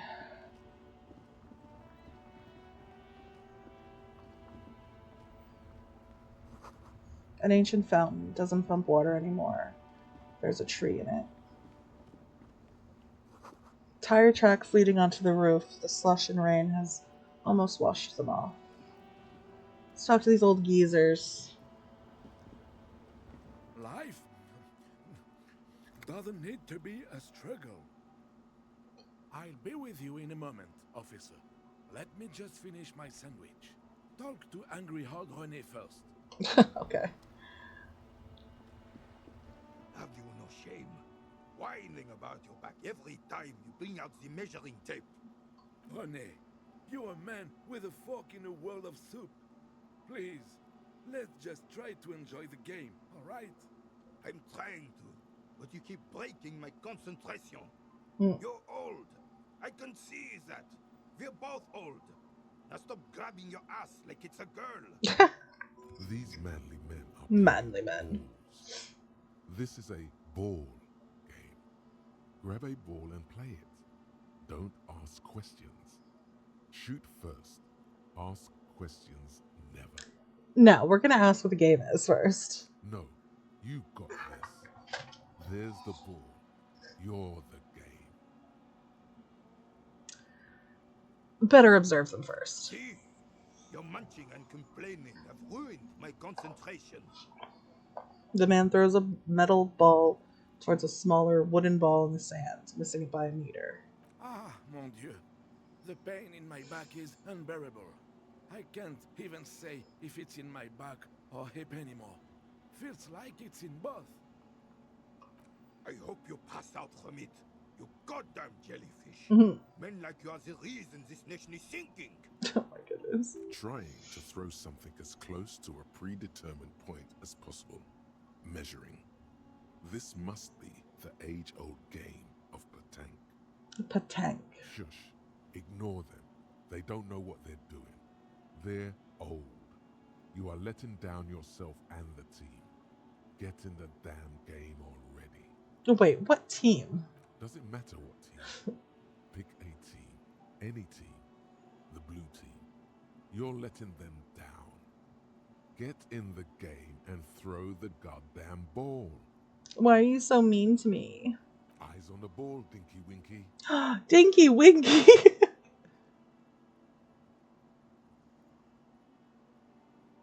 I'm not gonna get involved. Sure, officer. I am René Arnaud, and my specially abled partner here is Gaston Martin. How can we help you? Do you know anything about the man hanged at the back of the whirling in rags? Unfortunately, I don't. Unlike most of the locals, I have no qualms about assisting law enforcement, but this affair has passed me by completely. And most of the locals? In Martinez, the union is the law, so can you really blame them? But you don't have a problem with cops? Cop is a pejorative term. I don't have a problem with policemen. On the contrary, I admire the effort to bring order to our streets. So, again, you don't know anything. If I knew, I would not be afraid to tell you. All right, I Renee. simply don't. I'm an old man, not a coward. The daily business of the riffraff no longer concerns me. This is a man with a lot of past, but little present, and almost no future. Yeah, thanks for your time. And are you done with your sandwich? I have really outdone myself. This is divine. Yes, that's what you need, Gaston. More padding on that fat arse of yours. I hope your heart gives out. René, it's a little pleasures. Life doesn't need to be a struggle. No. Hello, officer. How might I be of assistance on this fine day? Can I get a bite? Give me that. I'm joking. Give me that. What do you know about the dead man? Let me think. I heard someone was hanged and left on a tree for a week.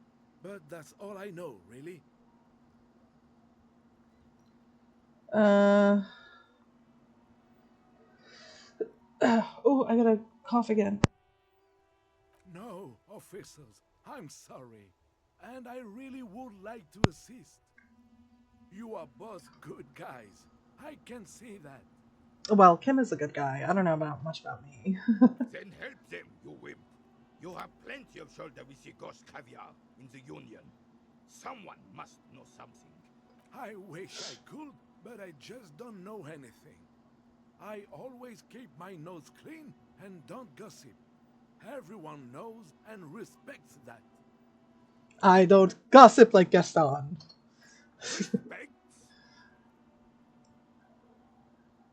I'm not. Oh, sounds like you're holding back. Of course he's holding back. His mouth is so full of Union prick he can't even speak properly. Renee! Can I at least finish my fucking sentence before you piss on it? Is that okay, Renee? I'm not anyone impotent in the Union. I just know Evrard. And who's Evrard? Evrard Claire. Everyone in Martinez knows the Claire brothers. I taught these boys human studies and history in the gymnasium. What do you know about history? You never witnessed history. Only heard about it years later, when it had already moved on. You don't know history. The old soldier mumbles something under his breath and turns to face the sea. There he stands, proud, rigid and alone, like a cracking marble statue.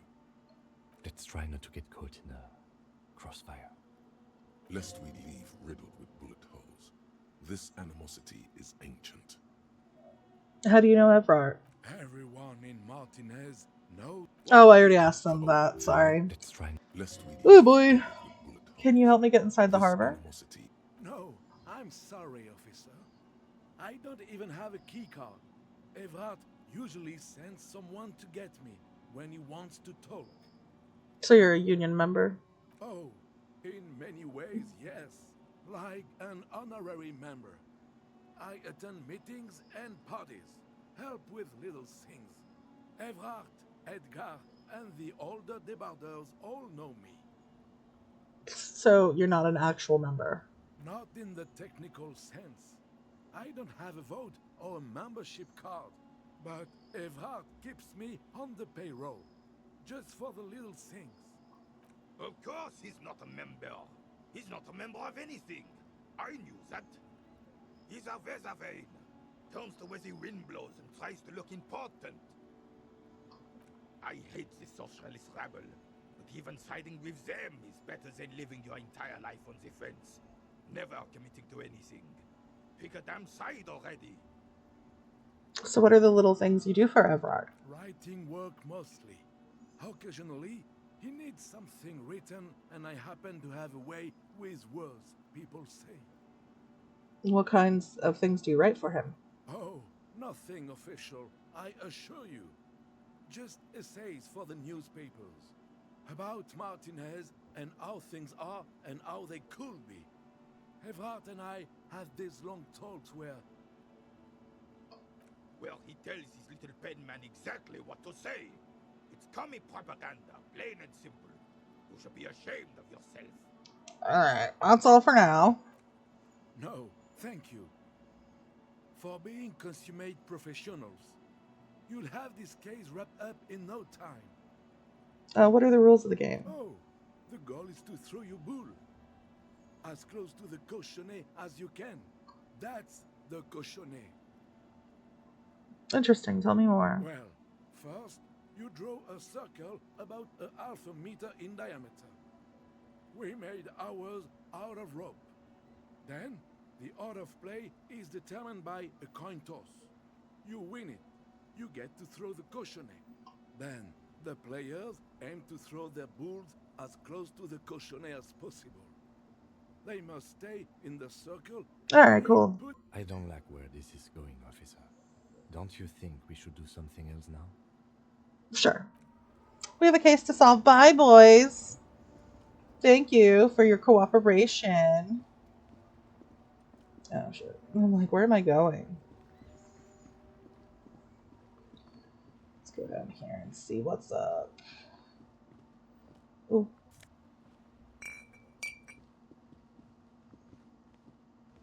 Ooh, what's in here? Ooh, gloves. Electrochemistry. Cool, cool, cool. Roy's Pawn Shop. Let's see.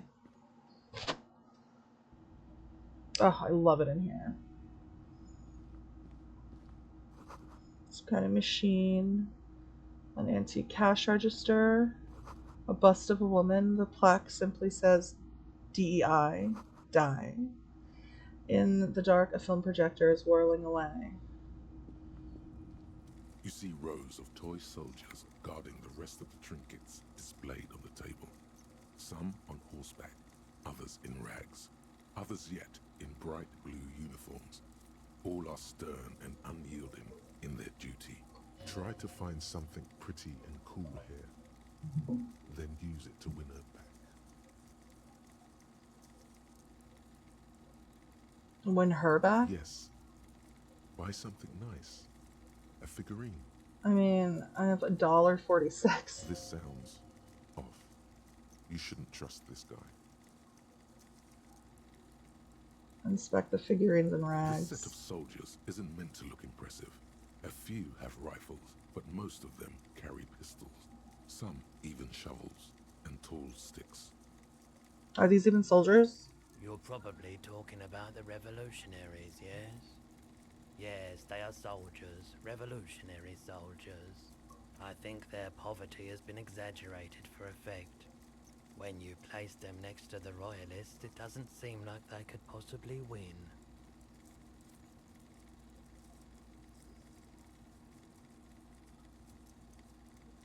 It's meant to give people hope. Even we can do it. Maybe. Alright, let's find a cool figurine. Everything you pick out seems faded, chipped, and sad somehow. Most of them are just broken toys. Okay. A typical Martinez streetlight sits among assorted floor and table lamps. Where'd you get this? It was brought to me to be altered. We are not here to investigate the theft of city property. You have to admit it's rather clever what he's done with it. How much? 700 reals. Damn! A bargain, I dare say. Yeah, damn.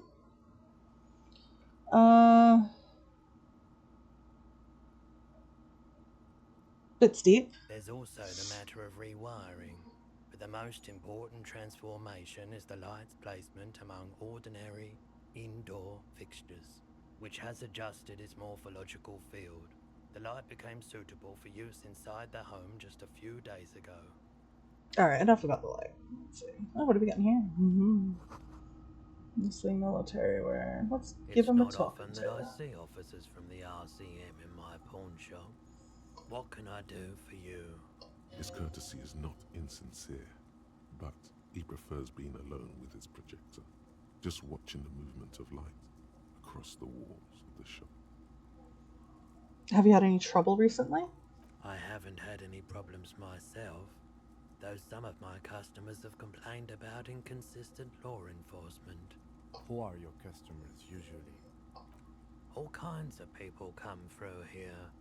Locals, travelers, people looking for a deal, people looking for a keepsake, people who are terminally bored.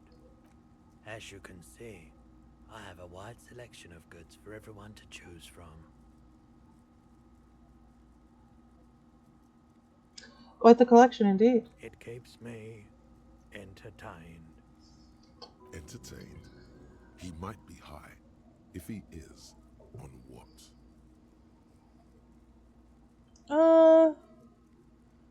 Do you have any guns? Someone else came here earlier today asking the same question. I promptly sold her the gun you pawned a couple days back. So I pawned my gun, you're telling me. The lieutenant shifts from one foot to another. Alert. You, With Kim here too? That just sounded really, really bad. You were adamant about getting rid of it, officer. Said you were undeserving of a service weapon of the Revachol Citizens Militia. Oh. And I don't like keeping guns around the shop for long. Off the charts photon emissions. The unhealthy kind. Yeah, 5G gives us COVID and all, right? He's not telling you the whole story. It seems he's trying to spare you. I need to know. I feel like there's something you're not telling me. You weren't quiet yourself, officer. Well, what was I like? You were very distraught. You said the gun was a threat to your life and that you can't trust yourself with it tonight. And that you need the money. When I said that I don't normally buy firearms, you put the gun barrel in your mouth and sort of sucked on it. Then I agreed to take it. Oh my. This is like the worst. Like, you get blackout drunk, you do something crazy, you wake up with the anxiety, and you're like, what actually happened last night? What did I do? How did I embarrass myself? And apparently, what did we do? We sucked on the barrel of a gun. How much did we sell it for? 15 reals. That's it? The lieutenant looks from you to Roy, and then back to you. I feel like we could have... that he hopes this tableau might still turn out to be a bad dream. We could have gotten a lot more for an RCM weapon. This has got to be the most. Wow. Don't. There's pity there too, in case you didn't notice. Alright, I'm going to say nothing. The light swells in his face and glasses. He doesn't know what to say either.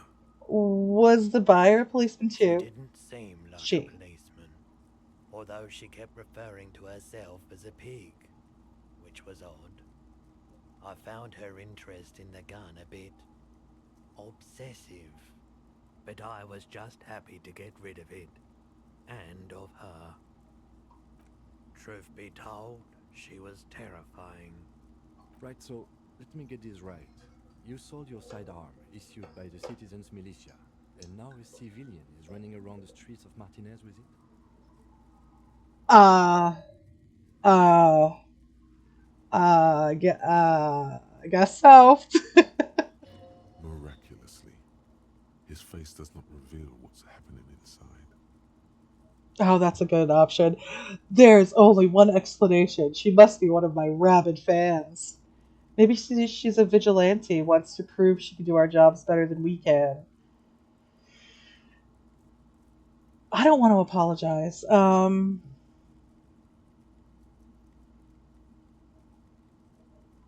Let's go with that. It's possible in these parts of town. We ought to find her and discourage her from taking justice into her own hands. Alright, any idea where to find her? My apologies, officer, but I have no idea where she was coming from or where she went. Is there not an option to ask him what she looked like? A needle in a haystack. There is nothing you can do about it now. You'll just have to hope you luck upon her somehow. Alright. Of course. Hmm. You might be able to aid our investigation. I doubt it, but I can try and answer any questions you may have. Know anything about the hanging? I do my best to keep my distance from all manner of butchery. Bad for business, bad for everyone. Not a bad idea. Think you could help me get the corpse out of a tree? Behind the hostel, I assume. Mm-hmm. I don't have a truck with a mounted platform or anything of that sort myself. Ask around the harbour. There might be some workers there who'd be willing to help. Actually, that's all I've got. The pawnbroker's gaze is already fixed on the dancing colors.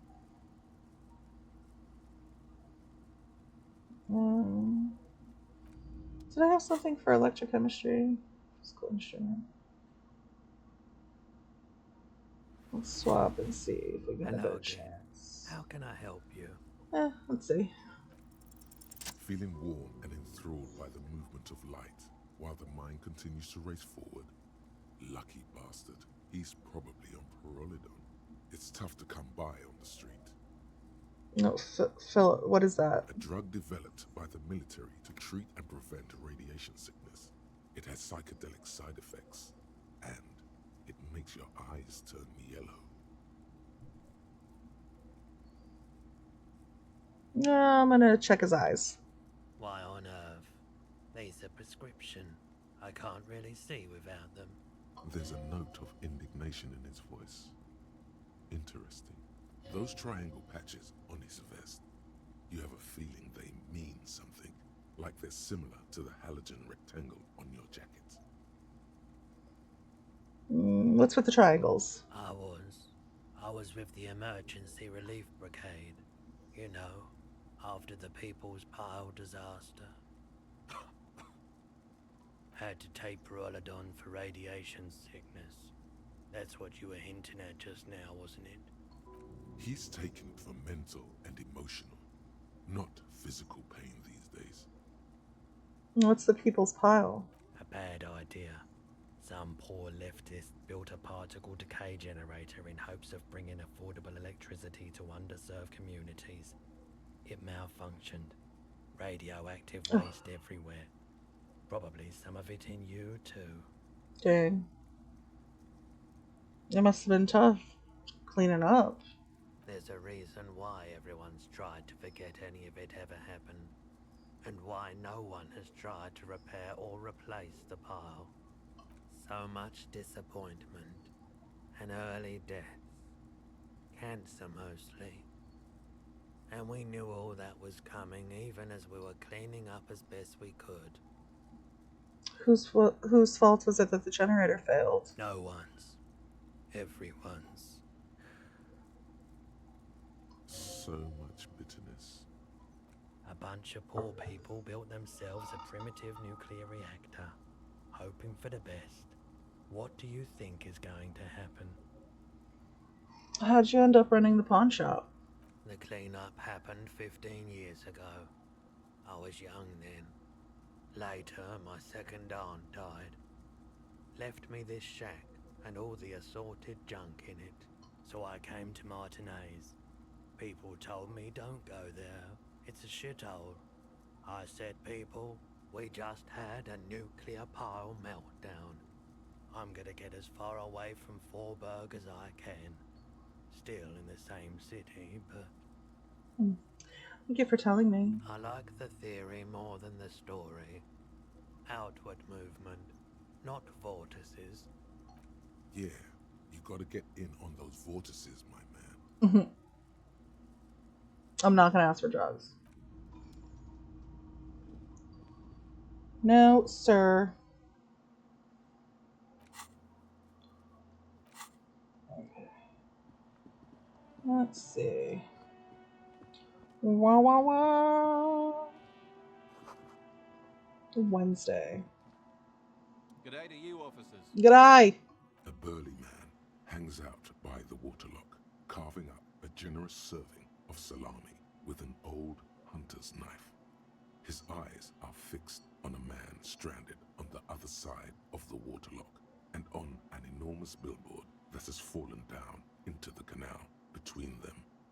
Do you know what caused the wreckage? I wasn't here to witness it, but those look like tire tracks on that sign. Weird, huh? Then again, plenty of daredevil drivers in Revachol. The words Daredevil Driver sound ominous to you. Too bad it also takes a year and a day to repair anything around here, especially a waterlock. The rest of the coast is closed off till then. Do you know what's further down the coast? Well, there's the fishing village, an abandoned fish market, a bizarro church. Not much use to the congregation, though. There always seems to be something wrong with it. Yeah, not really much else. Just bombed out ruins. Alright, bye! Come back on Wednesday. I mean, what am I gonna... It's currently Monday, yeah, of course. Okay, how are we doing on conceptualization? Right, we're close. 13 minutes, and then we can get the thing down. Alright, let's see. Maybe a sea monster did this to the plaza? The damage looks like it could have been caused by an earthquake. It was I. Let's see.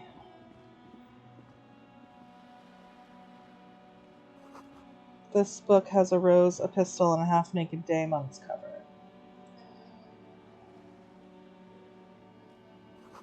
On the cover stands a very muscular man surrounded by flames. This book is about pate. Not what you feed cats. I'm just kidding. This book, you don't really understand what it is about, nor does it seem important.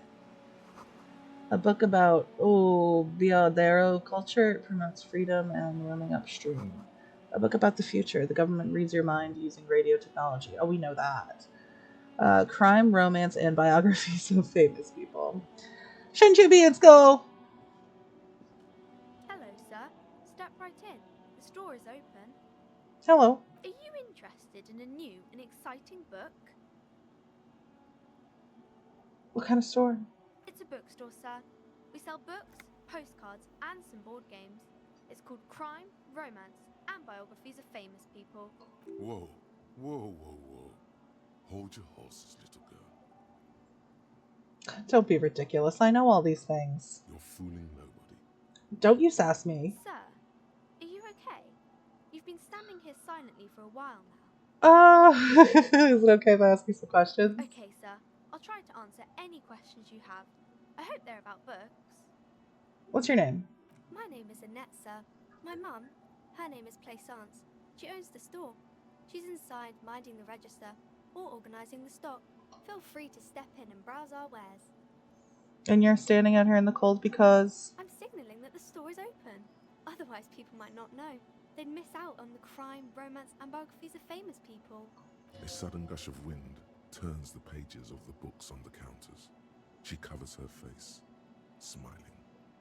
But she's cold. You're cold. Can I help in some way? Kind of you to offer, sir. What could you do to help her anyway? Talk to Plaisance. Oh, no, sir. I'm happy to help Mum by luring in customers. Besides, I have some hot juice in my vacuum bottle to keep warm. Should she be at school? I do my studies at home at the moment. I have to help Mum keep this place running. Isn't school more important? Mum says it's necessary to do both because it builds character. Mum says a proper worker is dutiful. That's how you get ahead in life. You succeed. Okay, how's business going? Mum says it's peachy. She was a little afraid at first. There's talk about this house being cursed. Behind her, the window has been boarded up. You sense the boards creaking, twisting for a second, and some kind of doubt in her tense shoulders. Cursed? In what way? Cursed in the way that makes them say that no business has ever really thrived here, sir. That they all go... Ass up? I wouldn't really say it like that, but I guess so. This sounds rather serious. I should probably look into this. We can go into the bookstore and ask about the case, but I don't see much more to look into here. Yes. Please do also look at our wares inside. The postcards and board games are there, sir. Maybe I can tell you about some of our books instead. Yeah, who are these famous people? Oh, kings and queens and generals of old, or artists and writers, or musicians, those kinds of people. There's usually something extraordinary about them. I think that's why people read them, to find the secrets of their fame. Seems like most people who read those books fail to get more famous from reading them. Reading those doesn't make the readers more famous, does it? But it does make the famous people more famous.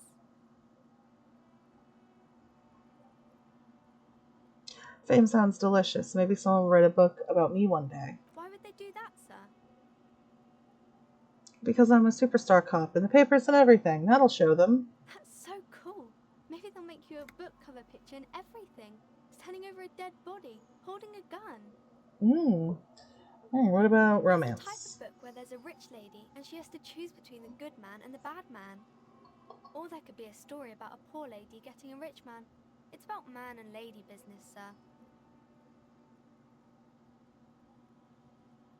What about when everyone's poor? That's really not a proper romance story. That's more like everyday life. Sometimes you have to write about real life things. Not in romance books, sir. These are about nice and pretty people, and everyone is happy in the end. What if both men are bad? These are not very common. Ooh. You can't have a choice between bad and bad. Nobody wants to read a story like that. What if it's written very well? Well, maybe then it's fine. Maybe if the lady then decides not to pick either, because she doesn't need a bad man. Yes, that would be interesting. Maybe some about other books? What about crime? Fiction is about murders or burglaries or things like that, and the work of a policeman or a private detective who's trying to solve a crime and catch the criminals. Why would anyone want to read about crime? It's exciting to people, I guess. They get to imagine dangerous things, and it's kind of like a puzzle, where you don't look much like a policeman. What does a cop look like? Didn't mean to offend, sir. Sorry, sir. It's just that you don't look like Dick Mullen. Well, it's not your body that's important in police work anyway. It's your noggin. Head? Yes. No, it's your soul. Your blue soul. Soul. That Mullen guy looks like a Hampelman. Hampelman. Who could respect that face? It's not even drawn correctly. He lacks soul. I'm not sure I understand. A policeman's got to have the right stuff, an ingrained sense of the law. No one would follow a weakling like Mullen. If you say so, sir. He's just a fictional character. He's no match for your soul. Maybe you can show me some real police work, sir. Like in the books.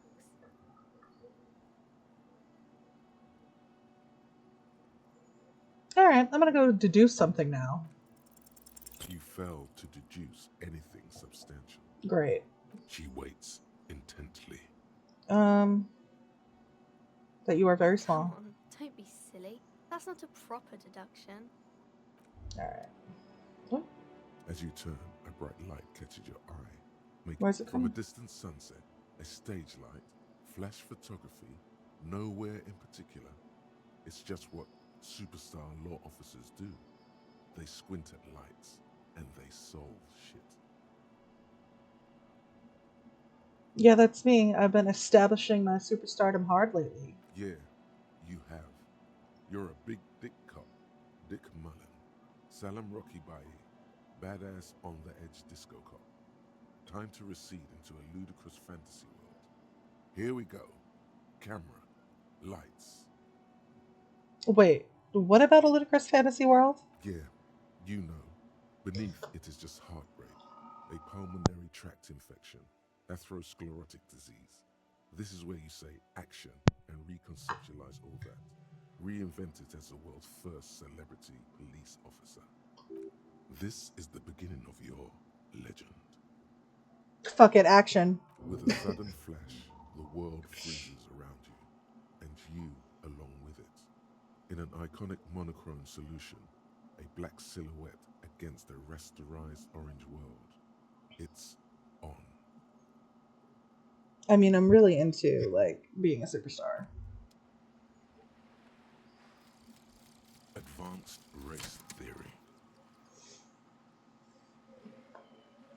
Everything is calm in the eye of the race storm.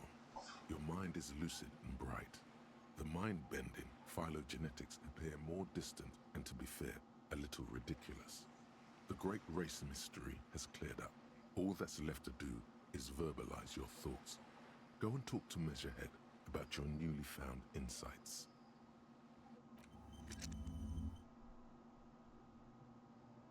Okay. Before we do that, I want to try to find... Ooh, what is that? Erotica.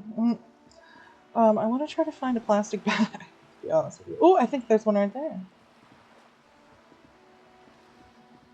I'm just going to slip by. Yes.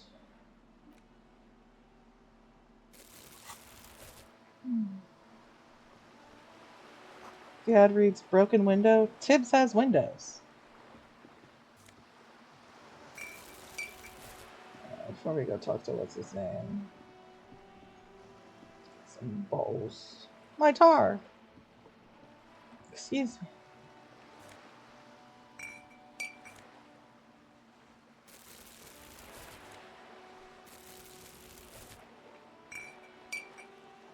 Oh, there's more I didn't even say.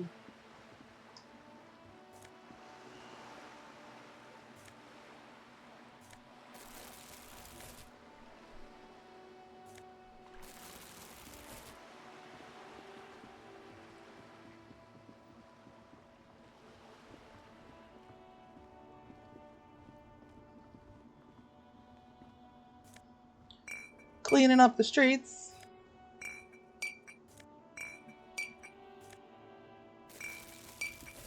Yeah, let's try to get in here.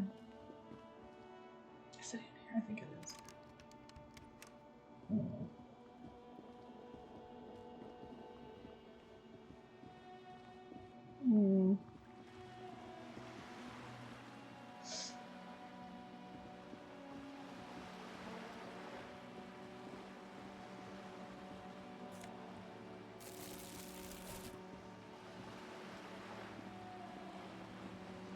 I've been kicked out of every joint in Revachol. Alright. Roundabout North. Cape Side Apartments. Okay.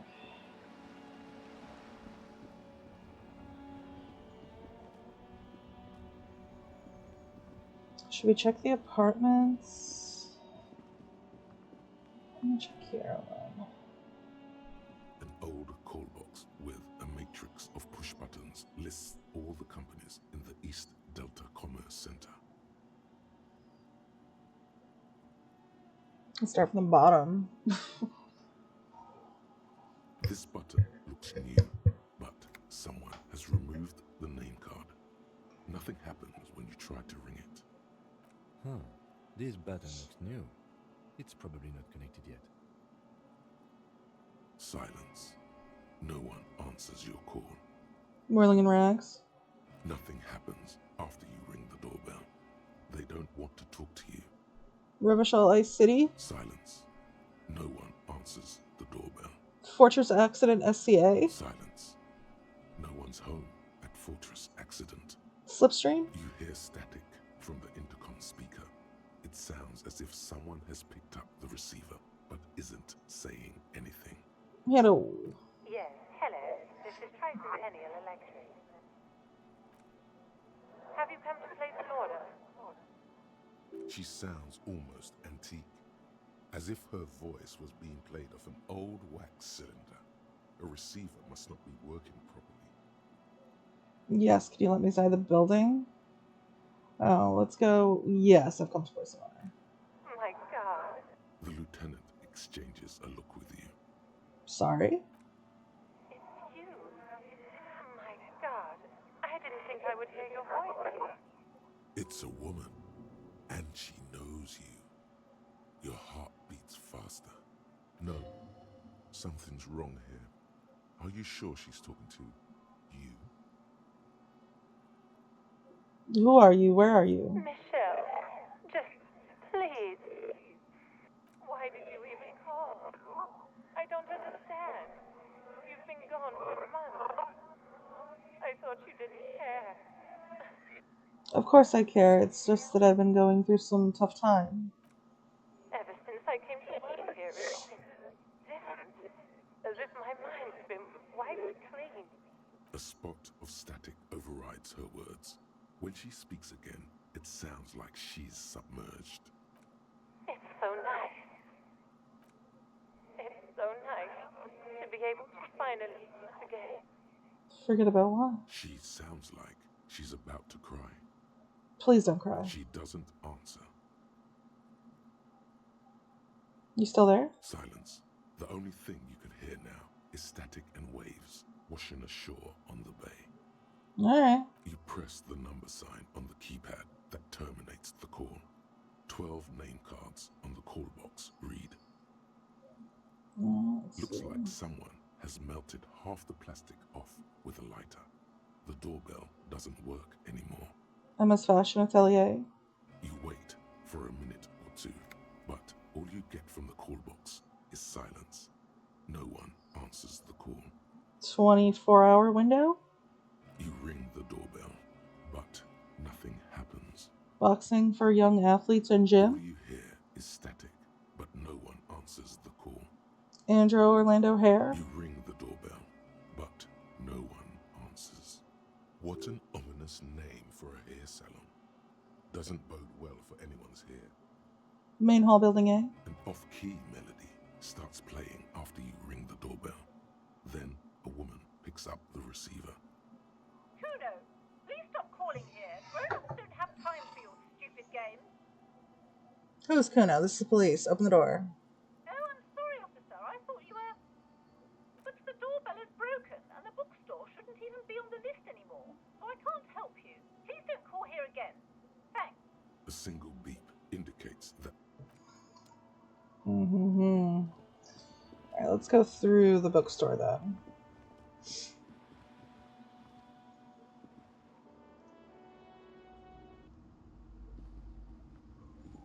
Welcome to Crime, Romance, and Biographies of Famous People. My name is Plaisance. Be welcome, and please take responsibility for the energy you bring into this space. So you're the owner. I am the proudest owner of our little shop of culture. She has fine-tuned her voice to find the most welcoming approach for attracting new customers. It doesn't work. Your daughter's the one standing outside. Annette, yes, my daughter.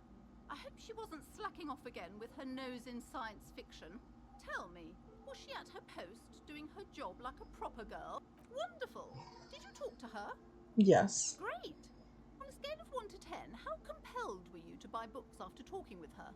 Her opinion of her daughter depends on how well she lured you into the store. I'm not going to grade a human being. I don't do that. Come now, it's not personal. It's about proper sales practices and market research. I expect an answer. 10. She's certainly very polite and helpful. My precious, her dedication brings joy to my heart.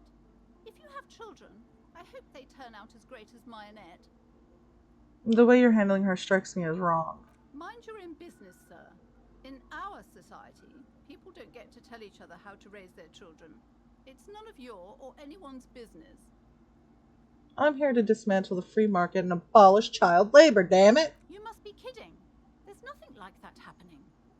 How much do you pay her? Good, sir. What does a young child do with money anyway? No, I save it for her as a fund.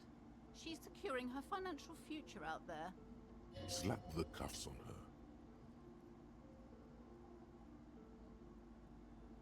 Should I try to arrest her? Go for it. Oh, of course, officer.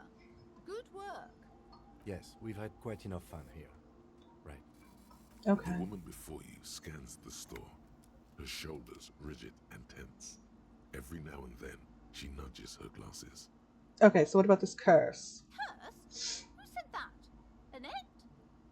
I will have a word with her. This place is not cursed. It has a robustly magnetic energy. Doesn't feel like it's thriving. Feels ghostly. What if I want to buy a book? Then why are you talking to me? Everything is on the shelves to browse. She smiles and nods. Alright, book peddler, damn. I was trying to get her to come to let the girl into the store, but I guess not. The display rack is brimming with worn paperbacks featuring an extremely muscular, sword-wielding barbarian on the cover. Nearly all the titles contain the word Hyamdall somewhere. Rows and rows of Hyamdalla men blur your vision. You make out some time. The display rack before you is burdened under piles. Okay, well, I'm not here to browse. I'm here to go behind this curtain. You see a set of tattered curtains blocking the way to another room. A strange cage-like trinket dangles from the curtains. Excuse me, officer. The back room is strictly for employees only. Pull open the curtains. Just as you're about to pull apart the curtains, the petrified voice of the shop owner cries out once more. Sir, don't touch that. I told you it's off limits for the customers. Parapsychologically speaking, we're done if you decide to open them. I won't be held responsible for the consequences. It's too dangerous. I'm a police officer. I need to get in there. Why? It's not like anyone was killed there. Now that's raising my suspicions. I'm sorry. I don't mean to be so impolite. Just please don't go there. I can't allow that. You'll only make things worse and unleash the powers. I don't care. And you can't stop me. No! Please just talk to me, officer. Come here and let's talk this through before you decide to do anything extreme. There is something mysterious about the curtains. Be careful.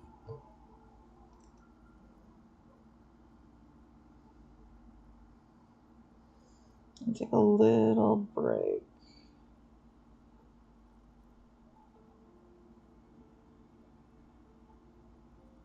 Just a second.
Alright.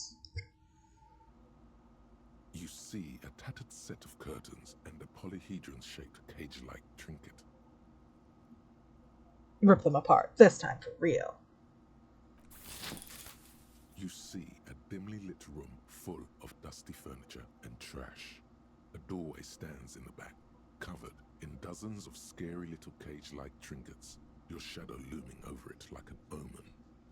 I warned you. You're unleashing forces beyond your understanding. Oh, please. Let's equip a flashlight, please. Alright, let's see what we got here.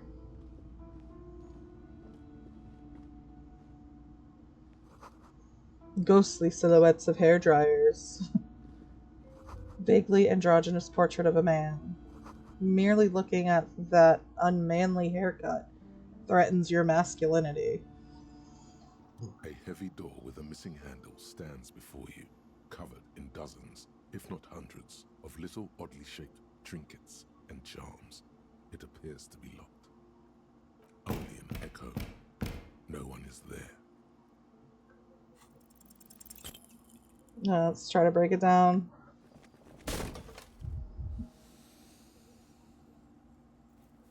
Ow. Shoot.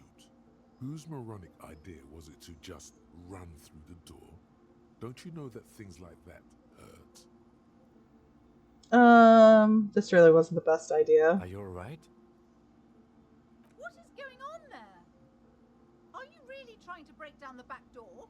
I warn you, don't tempt the spirits, officer. Don't tempt the spirits, or you'll damage the holy wards on the door. It barely looks like you've done any damage to the door, however. It's still locked and closed, covered in dozens of little charms and trinkets. Okay, well, that didn't do anything. Let's go see who else. Who else can we talk to?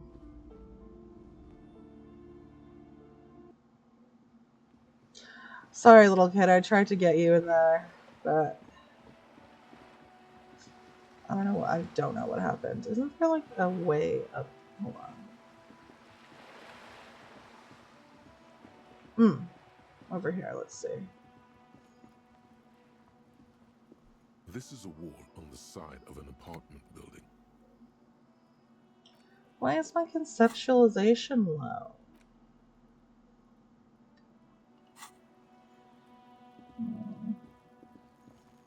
Oh, let's see what that says. Oh!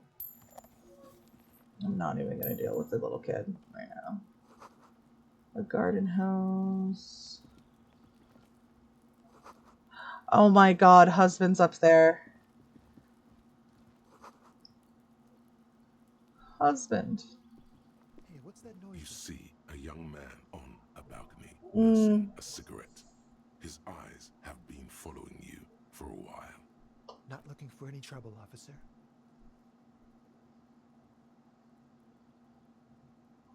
No trouble for me. I just want to know what's going on here. I don't want to be seen talking to the gendarmerie if that's okay. I just want to finish my cigarette. It's the god of cigarettes and youth. Ask him if he's got anything to spare. Don't let him go. This could be your witness. The balcony has a great view of the whole thing. Actually, the gendarme really wants to talk to you. Really that important?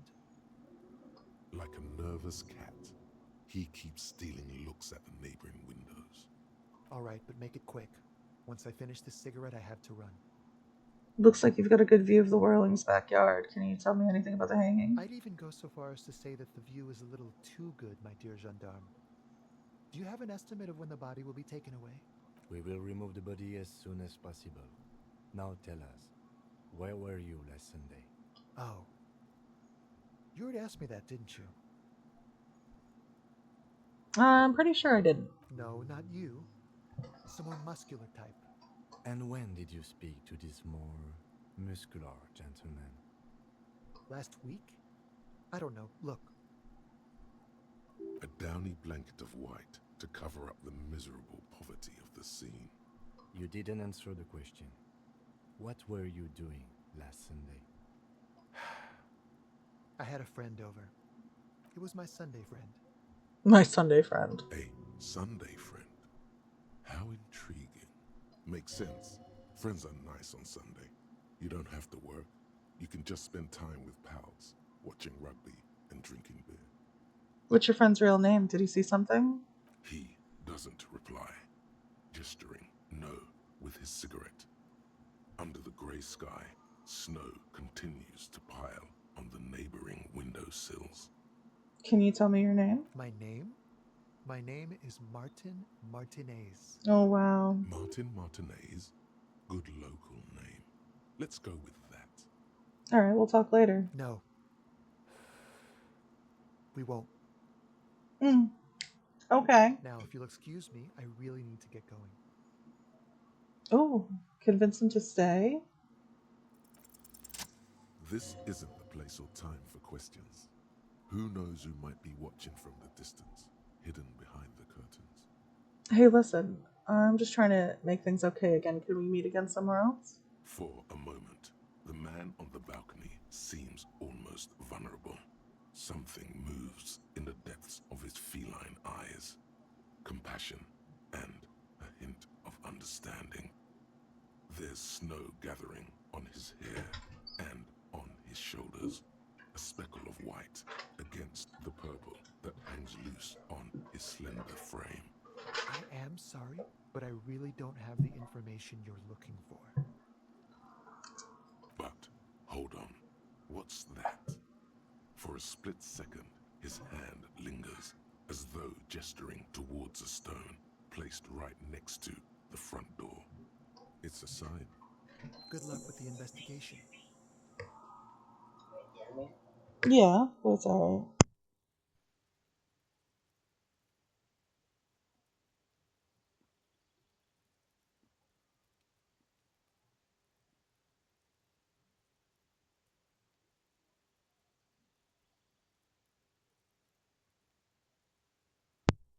No one's even watching right He's now. gone.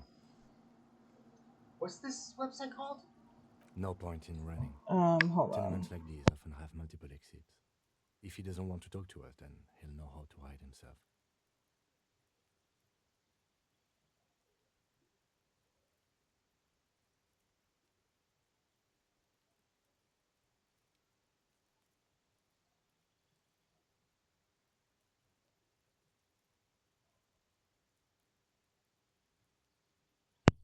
Probably gonna wrap it up for now.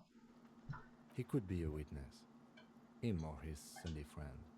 Either way, we need to look into that muscular type who's asking about our case. He did leave us a sign. Did you see that? He wanted to draw our attention to that stone right over there. If we find a way inside the building, we can ask around for his apartment. Okay, let's just get the thing in the stone. A stone, like any other, lying in a whirl of sleet and mud. Maybe there's something under it. There's a key beneath it, rusty from the dirt. Nice. This must be for the front door. Pity doesn't have the apartment number on it. This building has many apartments, and the man can be in any of them. We'll just have to go in and see. Alright, cool. We'll save, and that's it.